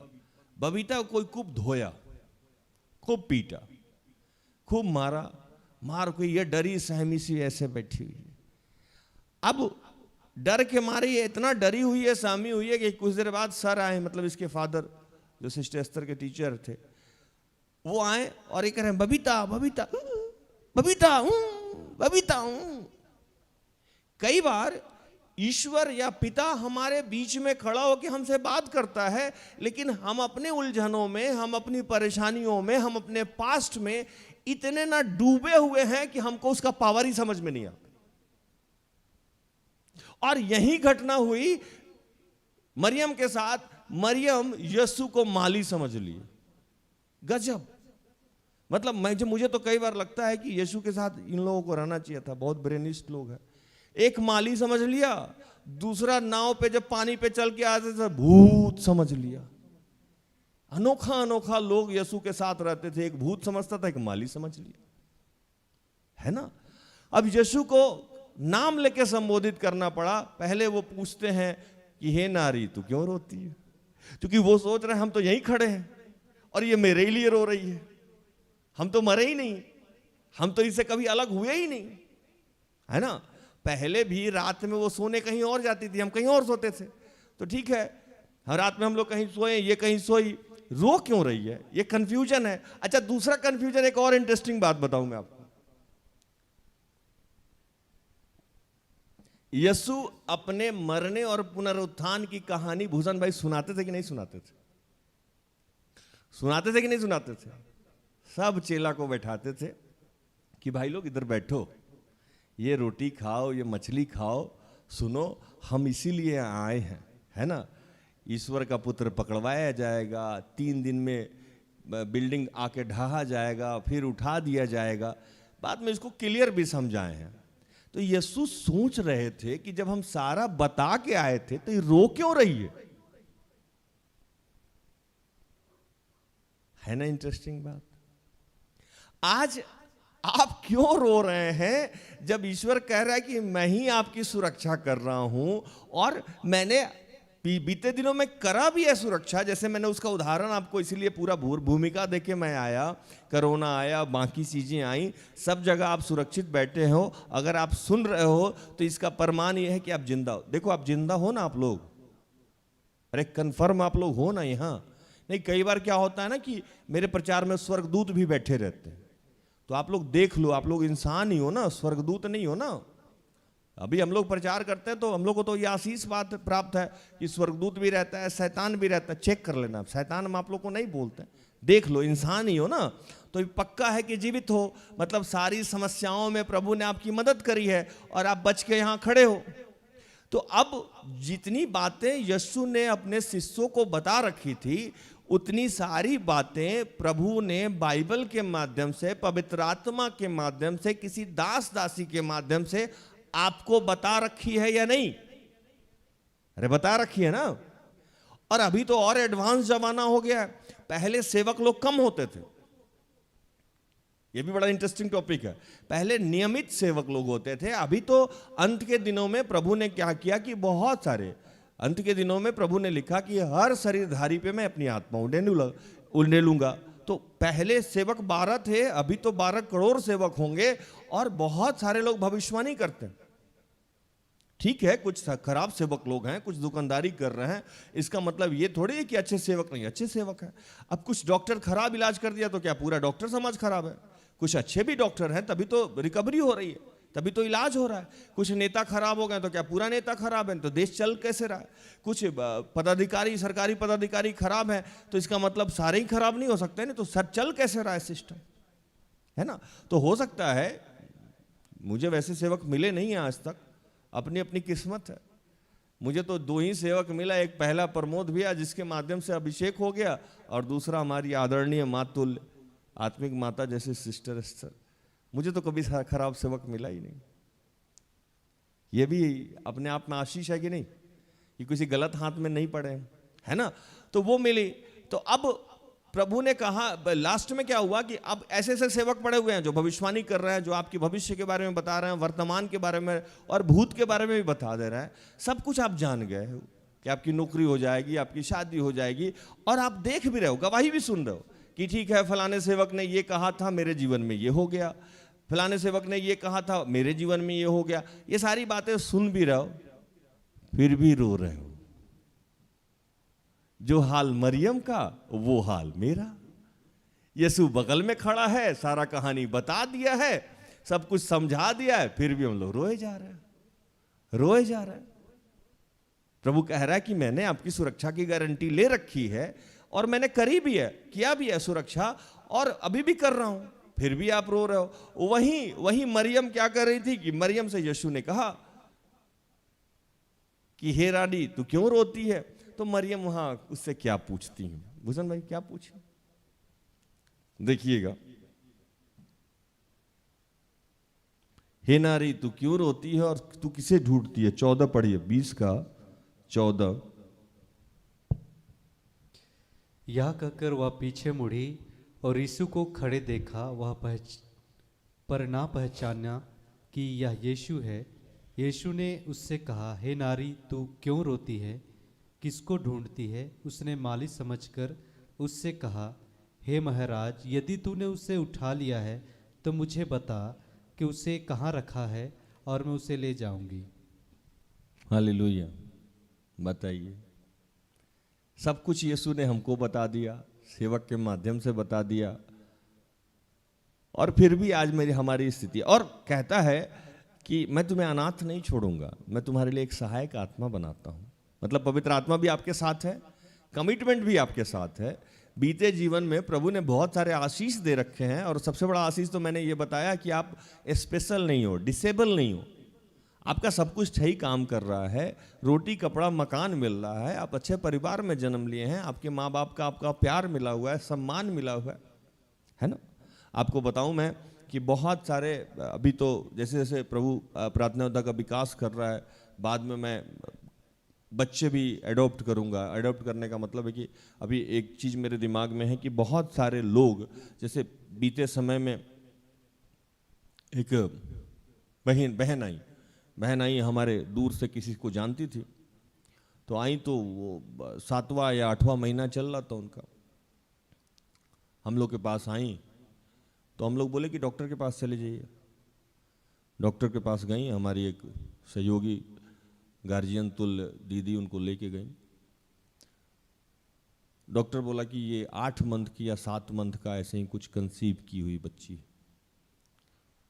हम लोग के लिए सदमा था, क्योंकि वो हमारे ग्रुप से नहीं है, दूर से थी, तो हम लोग उसको वैसे जानते भी नहीं थे करीब से, लेकिन आ गई। उसको फिर हम लोग, वो जो प्राइवेट डॉक्टर था वो बोला कि हम नहीं देखेंगे, फिर हम लोग सदर अस्पताल में भेजे उसको, और वो एक बच्चे को जन्म ली। लड़का बच्चा या लड़की बच्चा आई डोंट नो, ध्यान नहीं है। फिर हम लोगों ने अपने टीम के लोगों को भेजा, वहाँ देख रेख किया, 2-3 आदमी रहा, आया गया। किसी वजह से बच्चा सांस नहीं ले पा रहा था या बहुत सारी प्रक्रिया थी उसके शरीर में, क्योंकि प्री मेच्योर्ड बच्चा जब भी हमारे यहाँ कोई गर्भ धारण करता है तो हम चौकन्ने इसीलिए हो जाते हैं, क्योंकि बहुत सारा बैड एक्सपीरियंस है मेरा। तो वो कहानी मैंने एकदम अपने हाथों से देखा है, और अभी जो लोग सुन रहे हैं उनको ध्यान भी आ गया होगा कि हम कहाँ बता रहे हैं। ग्रुप के कुछ लोग जानते हैं, बाकी लोगों को हमने चर्चा नहीं करा था। तो 7 या 8 महीना का वो प्री मेच्योर्ड बच्चा था, या ऐसे ही कुछ था, 10 दिन 15 दिन पहले वो बच्चा आया हुआ था, और वो बच्चा सरवाइव नहीं कर पा रहा था। तो फिर सदर अस्पताल से लोग रिम्स में भेज दिया उसको। रिम्स में भेजा, और उसकी माँ उसको छोड़ के भाग गई, क्योंकि वो अनमैरिड थी, और जो लड़का उसका पिता था वो भी उसको रखने को तैयार नहीं, और माँ भी भाग गई। हम लोग यहाँ से जो टीम का लोग गया था वो केयर टेकर किया। बाद में हम भी इरिटेट होने लगे, क्योंकि अभी उतना अभिषेक है नहीं। मैंने कहा यह क्या तरीका है, मेरा कई बार मन करता है ऐसे लड़का लड़की को पटक पटक के मारे हम। सही बता रहे हैं, प्रभु मुझे क्षमा करे यार। आप किसी को जीवन दे नहीं सकते हो, तो आप मस्ती मजाक में किसी के सृष्टि के रचना को इतना, मतलब आशीष है। क्या है ना कि मैं बोलता भी कि महिला हमारे लिए इसलिए आदरणीय है कि उत्पत्ति में, सृष्टि के विकास में ये लोग अपना योगदान करती हैं। सृष्टि का विकास कैसे होता है? जब प्रभु बोला फलो फूलो और बढ़ जाओ, पहले तो यहाँ आदम और हव्वा ही थे, तो सृष्टि का विकास कैसे हुआ? विकास सिर्फ फूल पौधों से नहीं होता है ना। विकास, हमारे घर का विकास कैसे होगा? जब हमारे घर में 2, 4, 10 लोग रहेंगे, 1 लोग रहेंगे तो विकास थोड़ी होगा। फैमिली मेंबर्स बढ़ते हैं तो विकास होता है। तो जब अदन वाटिका में हमारा परिवार डाला गया, और हमारे जब माता पिता एक ही थे, आदम और हव्वा, तो उनके वंशज हैं हम लोग, परिवार बढ़ा। अब वो परिवार बढ़ाने में जो आशीष प्रभु दिया, जिसको लगा आज भाई विचार का नाम देता, वो मेरे लिए व्यभिचार नहीं होता है, क्योंकि उसने आपका तरीका बदल दिया। जैसे आप दवा को ज्यादा ले लेते हो तो वो दारू हो जाता है। कभी इस बात को समझो, दवा का ज्यादा मात्रा क्या हो जाता है अतुल भाई? दारू। अनुभवी आदमी आप देखे होगे कि कप सिरप भी लोग क्या करता है, मार देता है। लेकिन वही कप सिरप अगर 2 ढक्कन पी रहे हो तो दवा है, और पूरा बोतल पी गए तो क्या हो गया? वो दारू हो गया। तो जो भी हमारे शरीर में चीज दिया गया है, ईश्वर बेवकूफ तो था नहीं। अगर हमारे शरीर में फलों फूलों का आशीष दिया गया है, ये यूथ क्लास में भी हम बच्चों को समझाते थे, आज 10-11 में बच्चे भी समझाते हैं, तो वो आशीष था जिसका अब आप दुरुपयोग करने लगे हो। और दुरुपयोग कर रहे हो सिर्फ आप क्षणिक सुख के लिए, 1 घंटा आधा घंटा के सुख के लिए कर रहे हो, और वो बच्चे को छोड़ के भागे। फिर हम लोग कंप्लेन किए, फिर वो आई, फिर कुछ हुआ। बाद में वो बच्चा थोड़ा सा जब सर्वाइवल मोड पे हो गया, क्योंकि होता क्या है कि प्री मेच्योर्ड जब बच्चा होता है तो उसका मुंह नहीं खुल पाता है। वो दूध पीने में, सांस लेने में नाक उसका बंद रहता है, मुंह खुल नहीं पाता है, और अन्य समस्या रहती है। तो कुछ दिन रहने के बाद वो सर्वाइवल मोड में हुआ, तो ईश्वर की कृपा हुई, तो एक आदमी आके अडॉप्ट करके लेके गया उसको। और ये घटनाएं हमारे पास रोज आती है कि कभी कूड़ा में बच्चा फेंक दिया जाता है, कभी 3 मंथ का शिशु बच्चा पॉलीथीन में बांधा हुआ कूड़ेदान में फेंका रहता है। तो जैसे मैंने बहुत सारा प्रक्रिया सोच के रखा है, तो एक प्रक्रिया ये भी है कि बाद में मेरा एक अनाथ आश्रम होगा। आप लोग प्रार्थना कीजिए कि ऐसे बच्चों को हम वहाँ रखेंगे। जिसका कोई नहीं है उसका खुदा है यारो, मैं नहीं कहता, किताबों में लिखा है यारो। प्रभु मदद करेगा, है ना। तो आपको फेंका नहीं गया, ये प्रभु का बहुत बड़ा आशीष है। आपको लल्ला लल्ला लोरी दूध का कटोरी कलेजा से लगा के रखा गया, मच्छर काटने लगा, मेरे बच्चा को मच्छर काटेगा, मच्छरदानी लगाओ, है ना, नेपल लगाओ, इतने प्यार से आपको रखा गया है। आप अंग्रेजी पोटी करती हो। अंग्रेजी पोटी कैसे होता है? डाइपर में। हम लोग के जमाने में डाइपर तो था नहीं, है ना। अब आपके लिए पोटी के लिए अलग से व्यवस्था है, उसमें आपका पोटी भी मिसयूज नहीं हो, डाइपर में कलेक्ट किया जाता है। उसमें भी अगर बाप नहीं ठीक से कमाता हो तो पोटी भी आपका स्टैंडर्ड पोटी कैसे होगा? डाइपर में आप पोटी करते हो। जॉनसन पाउडर लगाया जाता है, हम लोग के जमाने में राख लगाया जाता होगा, है ना। जॉनसन क्रीम, बेबी ऑयल, है ना, ओलिव ऑयल लगाया जाता है, जैतून का तेल रगड़ा जाता है, और वही बच्चे थोड़े दिन बाद कहते हैं पापा मम्मी हमसे प्यार नहीं करते।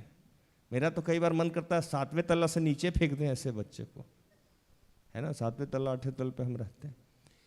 लगा लगा के रगड़ रगड़ के आपको नहलाया गया, है ना। आजकल तो जॉनसन बेबी का अलग किट आता है, साबुन अलग, पेस्ट अलग, ब्रश अलग, है ना, पाउडर अलग, तेल अलग, बच्चा का सारा सामान अलग। इतना पैसा कोई बच्चा पे खर्चा कर रहा है और वो बच्चा कह रहा है प्रभु हम पे ध्यान नहीं दिया, ध्यान नहीं दिया। तो ये जॉनसन बेबी पाउडर आपके लिए स्वर्ग से नीचे उतारा गया था। आप आशीषित हो। आप कभी, चूंकि आपने देखा ही नहीं ना, बुरा देखा ही नहीं, आपको बुरा पता ही नहीं कि बुरा होता क्या है ना, आज सच में पता नहीं है। 10 दिन से भूखे रहना किसको कहते हैं, आपने कभी इस बात को देखा ही नहीं। घर में राशन नहीं हो और आपके पास पैसा नहीं हो, और घर में जाने से पहले 4 आदमी इंतजार कर रहा है कि वो आएगा तो 1 किलो चावल लेके आएगा, ये डर आपने देखा नहीं, इसलिए आप यीशु को जाके क्लेम कर दे रहे हो। क्योंकि आपको ये पता नहीं है कि आप चावल अगर हम नहीं खरीद के ले जाएं, और मेरे घर में मेरा माँ बाप है, पति पत्नी है या भाई है, आज रात में हम चावल ले के नहीं जाएं, हम इकलौता होप है, वो खाएगा कहां से रात में, ये डर नहीं देखा है आपने। ये डर आपको पता नहीं है कि बिजली बिल नहीं भरेगा तो लाइन कट जाएगा, ये डर आपके पास नहीं है। ये डर आपको नहीं है कि EMI नहीं भरने पे गाड़ी उठा लिया जाएगा। ये डर नहीं है कि स्कूल फीस नहीं दिया जाएगा तो नाम कट जाएगा, बच्चे को स्कूल से कान पकड़ के निकाल दिया जाएगा। इसीलिए आप हर बात पे ब्लेम करते रहते हो प्रभु को, क्योंकि प्रभु ने आपको हर ढंग से आशीषित कर दिया। और सबसे बड़ा आशीष तो ये हुआ कि माँ बाप ने आपको कूड़ादान में फेंका नहीं। फेंक दिया रहता तो क्या होता, थोड़ा सोच के देख लेना। या आज 3 मंथ में या 2 मंथ में बच्चा गिरा दिया जाता है, 6 मंथ में बच्चा गिरा दिया जाता है ना। और जब मैं एक दिन फादर जी को सुन रहा था लास्ट रिट्रीट में, तो मुझे वो फादर जी बता रहे थे, कहीं किसी का बुक का पढ़े थे कि सबसे अच्छा फूड किसी कंट्री में नवजात शिशु को फ्राई करके खाना होता। जिस दिन मेरा दिल ही दहल गया। ये बात आप लोगों को नहीं समझ में आया होगा ना, है ना। छोटा बच्चा 7 महीना 8 महीना 9 महीना का बच्चा किसी कंट्री में बेच दिया जाता है, चूंकि वो सॉफ्ट हड्डी रहता है, सॉफ्ट एकदम, जैसे मुर्गा हम लोग नहीं खाते हैं छोटा मुर्गा, उस टाइप का वहां फ्राई करके खाया जाता है। इसी रिट्रीट में फादर स्वामी अनिल देव जी बता रहे थे। बच गए आप लोग। आज इस बात के लिए जाकर धन्यवाद दीजिएगा कि मम्मी पापा जॉनसन से रगड़ रगड़ के नहाए हैं और डाइपर में पोटी किए हैं। ये आशीष है। ये सारा आशीष देने के बाद भी आप ईश्वर पे ब्लेम लगाते हैं। कई बार आप उसको भूत समझ लेते हैं। कई बार भूत कैसे समझ लेते हैं? आप ईश्वर हर जगह तो रहेगा नहीं, कभी माँ के रूप में, कभी पिता के रूप में, कभी बहन के रूप में, कभी दोस्त के रूप में। अब ईश्वर नीचे आके आपको दूध पिलाया तो उस समय जो आपका भोजन दिया, जो दूध पिलाया, वो मां ही ईश्वर हो गई ना आपके लिए। लेकिन आप उस मां को गाली दे रहे हैं। जो पिता अपना शर्ट फटा हुआ पहना, अपना मोबाइल नहीं खरीदा, आपका स्कूल फी दिया, कई बार आप पिता के जूता में छेद देखेंगे, अंडरवियर फटा हुआ पहनता है, तौलिया गंदा पहनता है, आपकी सारे कामों को वो करता है, वो आपको नहीं दिखा होगा। कैसे दिखेगा? लेकिन अब बड़े होके पिता किसी बात के लिए रोक टेक कर दे रहा, वो दिख रहा है आपको। मेरा पिता मेरे से प्यार नहीं करता है, मेरा ईश्वर मेरे से प्यार नहीं करता है। आपके अकाउंट में करोड़ों रुपया पड़ा हुआ है, ये नहीं दिख रहा है, लेकिन बाकी सारी चीजें आपको दिख रही है। तो प्रभु बोला कैसे समझाएं तुमको हम। कई बार मैं बोलता हूं ना, ईश्वर उतर के आए आपको दूध पिलाने, तब मानिए कि ईश्वर है। अब यहां काम एक किया, यीशु ने कहा मरियम मरियम। अब आप इतने पहुंचे हुए तो है नहीं कि हर आदमी का प्रभु नाम लेके बोले। अतुल, अनुराग, बबीता नाम लेगा तो हार्ट अटैक हो जाएगा रात में। समझ में आया? तो मरियम ने वहां क्या कहा, अचानक झटका में एक लाइन बोला, बहुत इंटरेस्टिंग लाइन है। कहा रबुआनी रबुआनी रबुआनी रबुआनी रबूनी। रबूनी मतलब गुरु होता है। जैसे आप टीचर बोलते हो ना, सर बोलते हो, तो इब्रानी में रबूनी शब्द है, मतलब गुरु। वो पहचान गई, आवाज रिकॉल कर दिया उनको कि यीशु का आवाज था। सिस्टर एस्थर को जब पहली बार ईश्वर का आत्मा बोला एस्थर, तो 4 दिन तक इनको विश्वास नहीं हुआ था। कहां कहां जाके ढूंढी कि सही में प्रभु ही बात करता है कि दुष्ट आत्मा बात करता है। अचानक ईश्वर मिल जाए तो आपको विश्वास होगा? किसी को विश्वास नहीं होगा, किसी को विश्वास नहीं होगा। मैं आपको बताऊं कि बहुत पहले मैं एक बुक पढ़ रहा था। कई बार आप बस में चल रहे हैं, ट्रेन में चल रहे हैं, तो जिस आदमी से नहीं मिले हैं, जिसको आपने कभी नहीं देखा है, अब वो शैतान है कि स्वर्गदूत है कि ईश्वर खुद ही बैठा है आपके साथ ट्रेन में और बादाम खा रहा है, आपको कैसे पता है? आप तो सिर्फ उसी आदमी को पहचान रहे हैं ना जिसको आप जानते हैं। जिसको आप जानते ही नहीं है उसको कैसे पहचानते हैं? जैसे बाइबल में एक घटना घटी, कुछ दिनों के बाद क्या हुआ कि यीशु एक मार्ग से जा रहे थे और रास्ते में कुछ लोग उसको मिल गया। वो लोग, जो लोग मिला, वो लोग यीशु के ही मरने का कहानी यीशु को सुना रहा था। क्या हुसैन भाई? यीशु के मरने का कहानी किसको सुना रहा था? यीशु को सुना रहा था।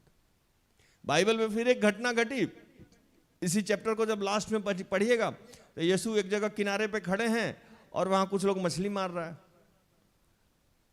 मछली मिल नहीं रहा है। ये दूसरी बार ये घटना घटी तो यीशु ने कहा कि एक काम कर, इधर मछली मार। जब मछली पकड़ लिया 100 कुछ, लिखता है बाइबल कि वहां जो मछली पकड़ा गया उसकी क्वांटिटी थी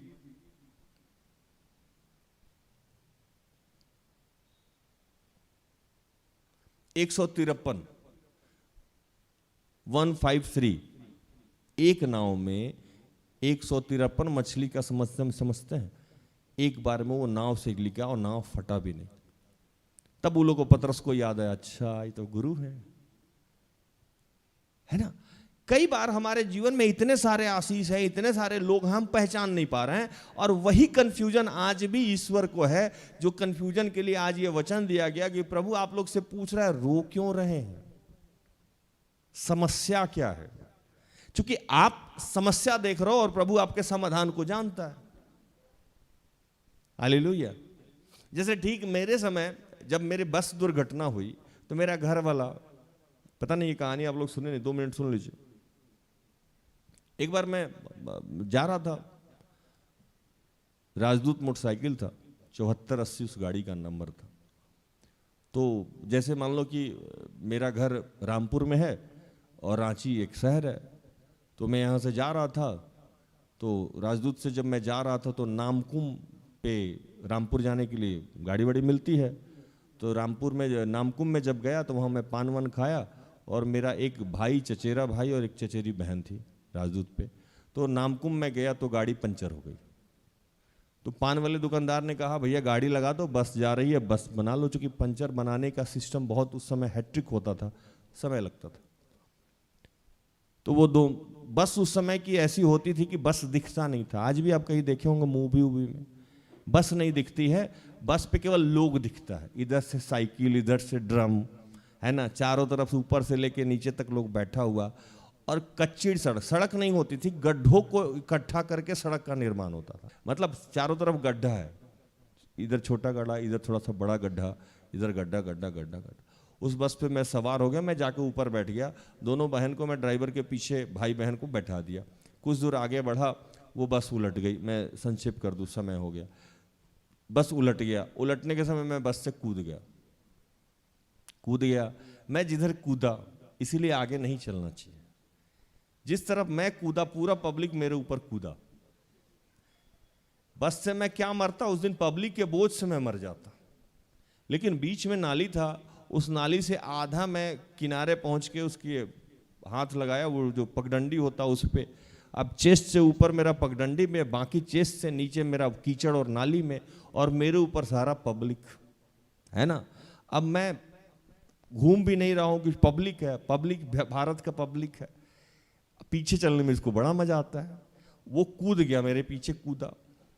कूदने के बाद अब मैं हिलडुल तो नहीं रहा था, तो जो अच्छा वाला गाली आता है एक बार मैंने दिया।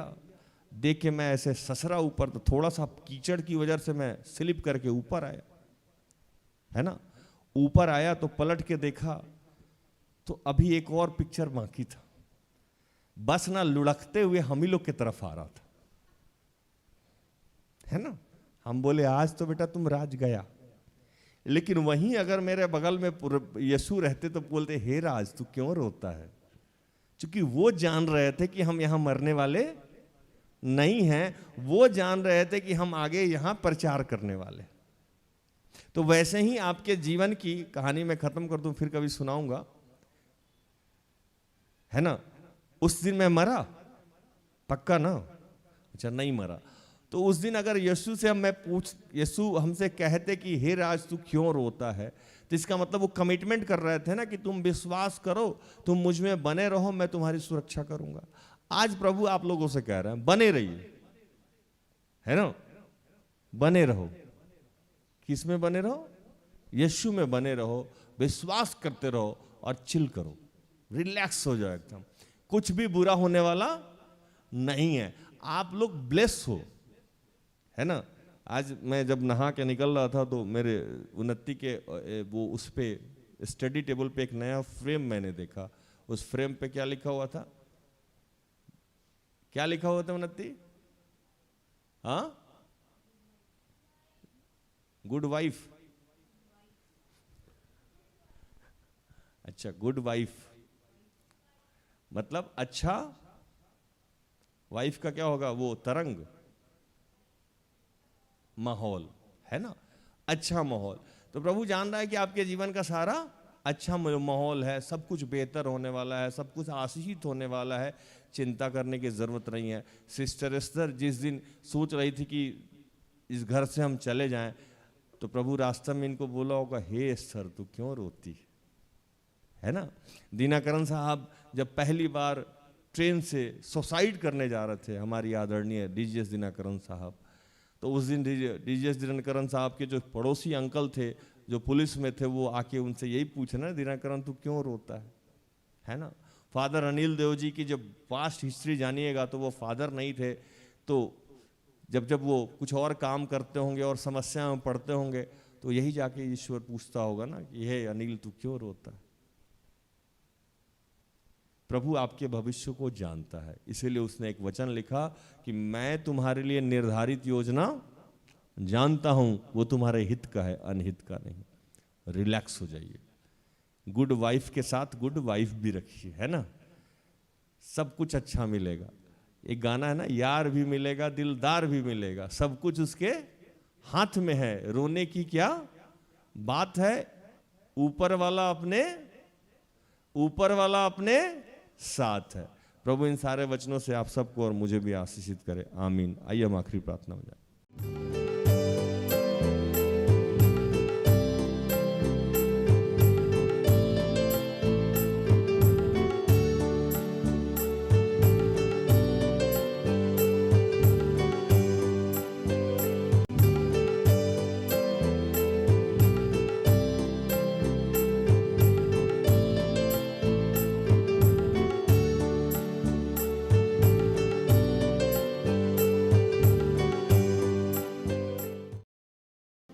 आइए खड़े हो जाओ।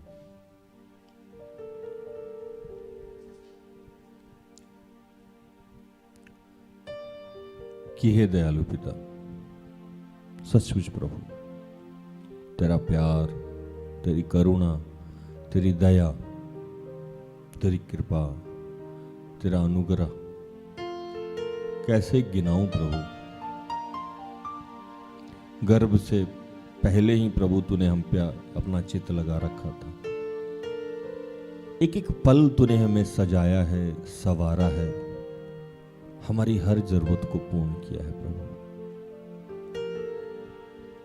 इसके बावजूद भी पिता हमने कई बार आपको कोसा है, दिल दुखाया है, आप पे अविश्वास किया है प्रभु।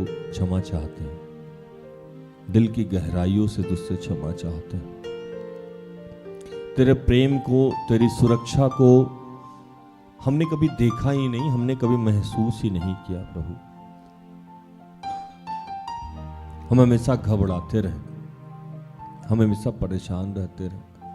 हम इस्राएली की तरह हो गए हैं प्रभु। तू मन्ना बरसाता रहा, खाते रहे, फिर भी दूसरे दिन के लिए चिंता करते रहे। तू बटेर भेजता रहा, फिर भी हम लहसुन और प्याज के लिए चिल्लाते रहे। तू खंभे और आग से हमारी सुरक्षा करता रहा, तू हमारे वस्त्र भी नहीं फटने दिया, पुराना होने दिया, छोटा होने दिया, जूते तक छोटे नहीं होने दिया। पहाड़ से पानी निकाल के पिलाया, हर स्थिति में खड़ा रहा प्रभु। अद्भुत प्रभु, अतुल्य प्रभु। फिर भी हम तुझ पे विश्वास नहीं करते हैं, चिंता करते रहते हैं प्रभु। आज प्रभु इस घबराहट को, इस चिंता को हमारे जीवन से निकाल दीजिए और प्रभु हमें विश्वास का वरदान दीजिए, हमें शांत करिए। जैसे यीशु आप कब्र से निकलने के बाद जब बच्चों को मिले और कहा आपने तुम्हें शांति मिले, आज हम सबको शांति मिले प्रभु। हम रिलैक्स हो जाएं प्रभु, हमारी मदद कीजिए। मुझको संभालेगा वो जब तक पाक रूह मेरे साथ है। मैं क्यों घबराऊं, मेरा यीशु जो सबसे महान है।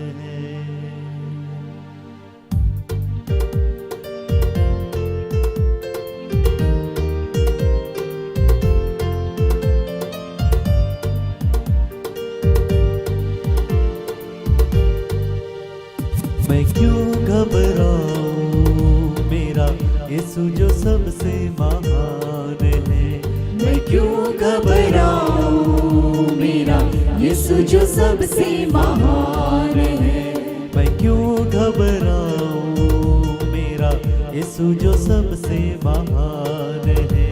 मैं क्यों घबराऊं, मेरा यीशु जो सबसे महान है। मौत का डर है नहीं मुझे, मेरा जिंदा यीशु मेरे साथ है। मौत का डर है नहीं मुझे, मेरा जिंदा यीशु मेरे साथ है। मुझको संभालेगा वो जब तक पाक रूह मेरे साथ है। मुझको संभालेगा वो जब तक पाक रूह मेरे साथ है। हवाओं से क्यों डरूं, हवाओं से क्यों डरूं, फनाओं से क्यों डरूं, फनाओं से क्यों डरूं, तूफानों से क्यों डरूं, तूफानों से क्यों डरूं। मेरा यीशु जो सबसे महान है। मैं क्यों घबराऊं, मेरा यीशु जो सबसे महान है। मैं क्यों घबराऊं, मेरा यीशु जो सबसे महान है। हे पिता, हम इन तमाम बीमार बच्चों को तेरे हाथों में समर्पित करते हैं। सिरील, करकेट्टा, विजय, गोरेती, नबीन, सलोनी, गौरव, ग्रेश, जो लोग नशे से ग्रसित हैं, शालो, आशीष, दीपक, सुशील, वीरेंद्र, जव्वील, पवन, जो लोग बेरोजगार हैं, पढ़ाई, एग्जाम, नौकरी के लिए प्रार्थना चाहते हैं, जॉय, अनुजा, सुशन, नीलिमा, रोशनी, गोडलीबा, नीलम, पुष्पा, सचीत, विवेक, महिमा, पम्मी, प्रदीप, जॉनसन, जो लोग पवित्र आत्मा के लिए भूखे और प्यासे हैं, सुषमा, ओलिभा, वीना, उषा, डैमियन, सुनील, मगदली, अभिषेक, ऋतिक, ज्योति, विभू, अर्चना, रितिका, रामकुमार, लुइस, राजा, जो लोग पारिवारिक प्रार्थना चाहते हैं, गुड्डी, जो लोग संतान के लिए प्रार्थना चाहते हैं, किशोरी, प्रभु इन सबको तेरे हाथों में समर्पित करते हैं। और आज कोई पिंकी है, प्रभु उसे गर्भ का आशीष दे रहा, आप धन्यवाद करें। कोई बहन पिंकी है, प्रभु उसे गर्भ का आशीष दे रहा है और उसके जीवन की सारी समस्याओं का समाधान कर रहा है। प्रभु हम धन्यवाद करते हैं। जितने लोग इस वक्त जहां से भी प्रार्थना चाह रहे हैं, किसी का यूरिक एसिड प्रभु हमेशा हमेशा के लिए ठीक कर रहा है, पैर में स्वेलिंग है, अन्य कोई भी समस्या है, उसे प्रभु इस वक्त मुक्त कर रहा है। हम धन्यवाद करते हैं। हम प्रार्थना करते हैं भाई राकेश के लिए और भाई राजेश के लिए कि प्रभु इनके जीवन में जो भी बीमारी हैं, प्रभु इनको तू समाप्त कर। जिसके भी जीवन में पैरालिसिस का कोई भी हिस्सा रह गया है, प्रभु उसे ठीक कर। जिनका भी ब्रेन हैमरेज हुआ है, प्रभु उन्हें ठीक कर। जिसका भी हार्ट अटैक हुआ है, प्रभु उसे ठीक कर। मैं प्रार्थना करता हूँ जो भी डिसेबल हैं उनको ठीक कर।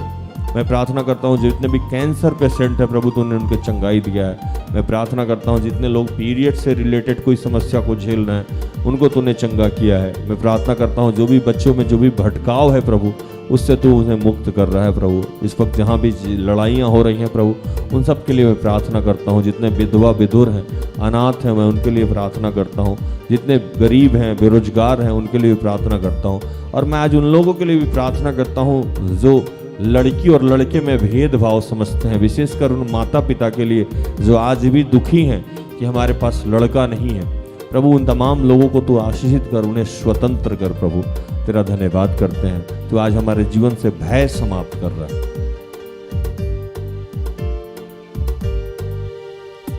पापों में डूबा था मैं, मुझे मेरे यीशु ने जिंदा किया।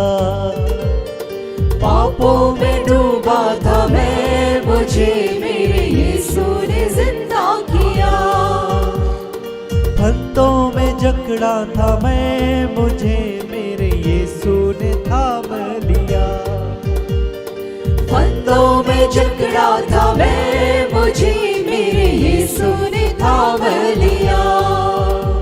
हवाओं से क्यों डरूं, हवाओं से क्यों डरूं, बलाओं से क्यों डरूं, बलाओं से क्यों डरूं, किसी आफत से क्यों डरूं, किसी आफत से क्यों डरूं, तूफानों से क्यों डरूं, तूफानों से क्यों डरूं। मेरा यीशु जो सबसे महान है, मैं क्यों घबराऊं, मेरा यीशु जो सबसे महान है। मैं क्यों घबराऊं, मेरा यीशु जो सबसे महान है। हे प्रभु, जैसे प्रेरितों ने कहा था, वैसे आज हम सब कह रहे हैं कि प्रभु हमारे विश्वास को बढ़ाइए। विश्व में जितने तेरे दास दासी हैं, मैं उनके लिए प्रार्थना करता हूँ।